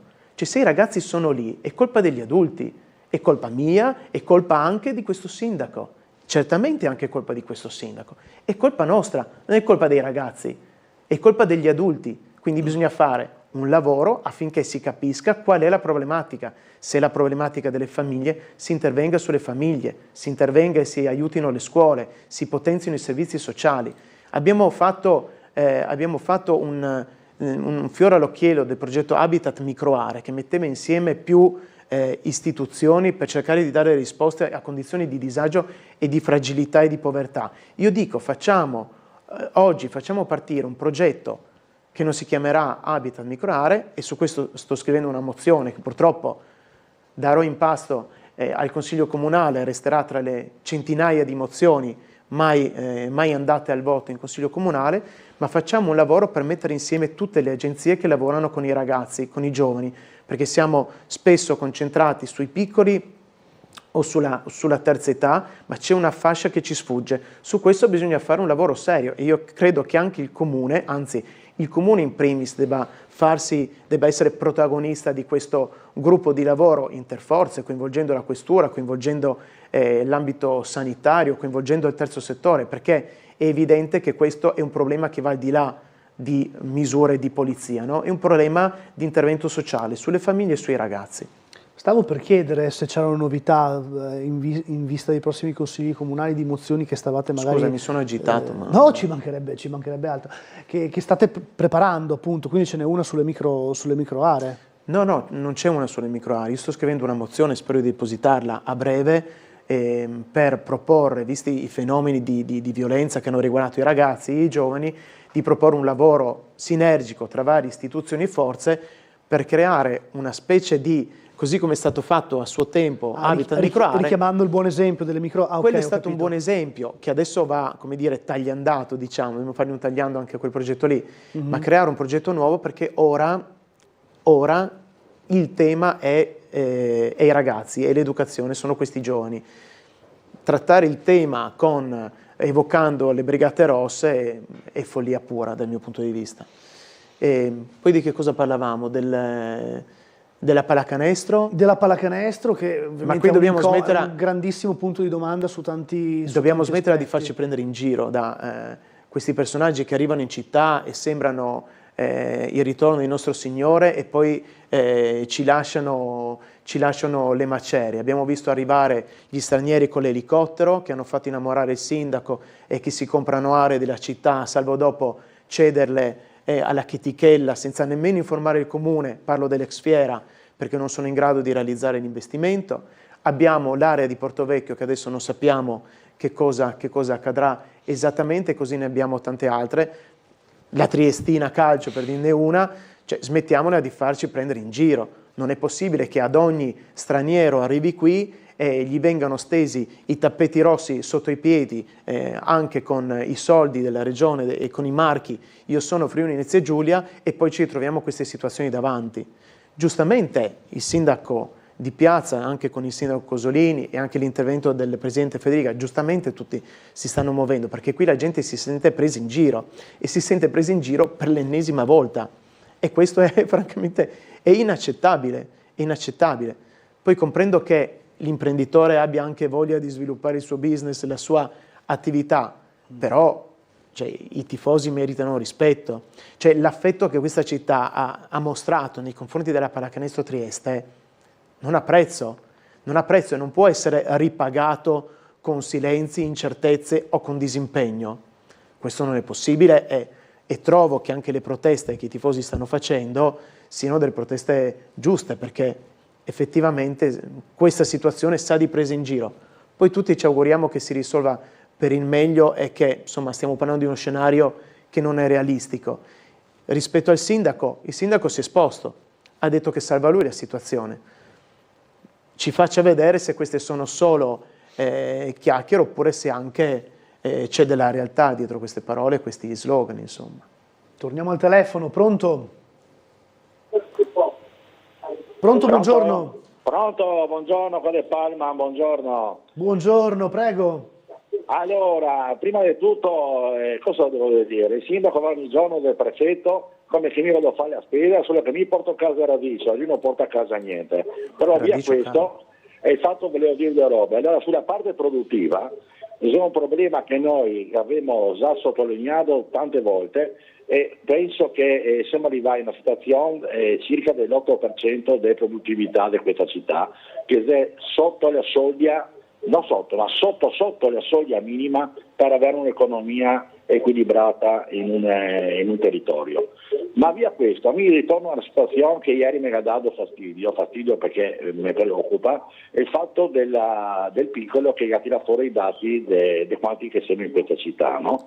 E qui che sta la situazione è che naturalmente su quel che riguarda il 30% dei nuovi arrivi in città, vuol dire che i triestini sta come si può dire, andando verso altre mete, tirando via anche il fatto che si fa pochi fiori, no? Però il fatto è proprio che stiamo, quel che mi preoccupa, che stiamo pian pianino andando a perdere la nostra identità.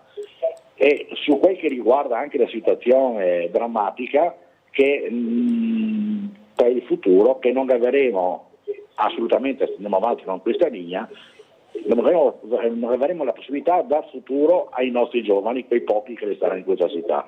Questo è una roba molto preoccupante e anche qua si deve fare anche un'analisi di qual che è il reddito oggi in questa città, perché mi sono sicuro che se andiamo a analizzare anche questo avremo delle sorprese amare. Vi ringrazio e buona giornata. Grazie a Franco Palman, storico RSU della Ferriera, peraltro protagonista di tante battaglie in passato e ancora interessato evidentemente, no, al futuro della città. Giustamente interessato. Sì, allora, le famiglie non fanno figli ed è un dato. Le famiglie per poter fare figli non hanno bisogno solamente dei bonus che adesso la regione dà a pioggia su vari aspetti, no? Le famiglie hanno bisogno di prospettive di futuro, così come i nostri laureati e le nostre laureate hanno bisogno di avere un'opportunità di lavoro, non perché necessariamente andare all'estero sia necessariamente sbagliato, ma perché deve essere una scelta quella di andare all'estero. Cioè gli si deve dare un'opportunità qui e devono avere anche delle opportunità altrove. E il problema è che talvolta la scelta è obbligata, perché qui l'opportunità non c'è. E questo si collega a quello che diceva sul sul tessuto industriale della città che manca, no? E che dovremmo sviluppare. Non un tessuto industriale, come dire, puramente manufatturiero, ma anche sullo sviluppo dei servizi e dell'innovazione tecnologica e della ricerca, cose in cui noi siamo già forti. Però bisogna, come dire, bisogna fare un piano per far crescere queste realtà, bisogna crederci. Dicevo prima, avevamo in Portovecchio l'opportunità di creare un polo, ad esempio tecnologico per la ricerca scientifica, e invece stiamo andando verso una strada diversa, perché vogliamo fare gli alberghi e i marina e gli hotel a 5 stelle. Forse una riflessione su questo andrebbe fatto, non solo a livello comunale, ma anche a livello regionale. E se le famiglie qui, come diceva lei, non trovano un tessuto dove poter avere un lavoro stabile, non faranno figli, non staranno qui, se ne andranno da qualche altra parte. E quindi, come si diceva all'inizio, rischiamo di essere una città che si svuota per via del turismo. Facevo una battuta, andavo a prendere radicchio, almeno a fare la spesa, almeno mi torno con radicchio. Sì, pagato a caro prezzo, perché i prezzi in questa città stanno aumentando in modo importante. Penso che chiunque va a fare la spesa, chiunque si muove per città, lo sta vedendo. E questo è anche legato al fatto che siamo una città turistica, che ai turisti normalmente puoi chiedere di più a livello di prezzo di quanto chiedi a un residente. Questo sta producendo, ad esempio, la moltiplicazione delle case vacanze. Non è necessariamente un male, però se ho le case vacanze, ma per esperienza le famiglie con bambini mi dicono che non riescono a trovare un appartamento se non ad un affitto folle, capite che questa cosa non funziona. Cioè, dove stiamo andando?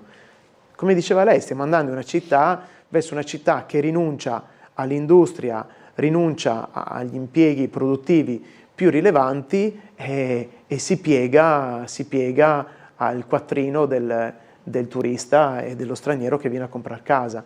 Sul fatto che poi a Trieste ci siano persone di tante provenienze diverse, ma questo però non è una novità. Cioè, la nostra città è storicamente un melting pot di culture, di lingue, di religioni. Abbiamo la seconda sinagoga più grande d'Europa, abbiamo comunità centenarie come la greco-ortodossa, la serbo-ortodossa.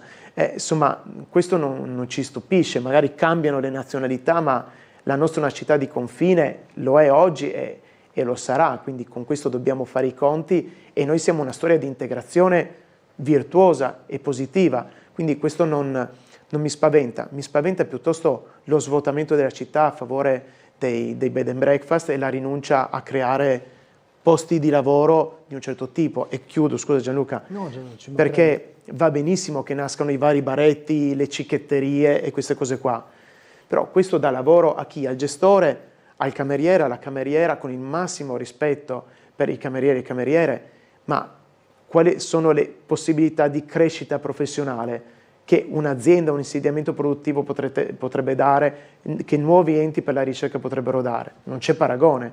Ci dobbiamo rassegnare le navi a crociera, ai baretti e ai bed and breakfast e alle case di lusso comprate dagli austriaci? Francamente no. E quindi vedremo anche, tra l'altro non ho parlato di Barcola, volevo farle fare una battuta di Barcola, ma siamo veramente agli sgoccioli. Come le sembra la nuova progettualità di quella zona, Portovecchio verso Barcola? Stiamo a vedere, ho visto le zone sportive, vediamo come vorranno metterle a disposizione della gente. Spazi aperti sportivi servono, non di quelli con i cancelli, ma aperti veramente a tutti. Quello è un intervento positivo.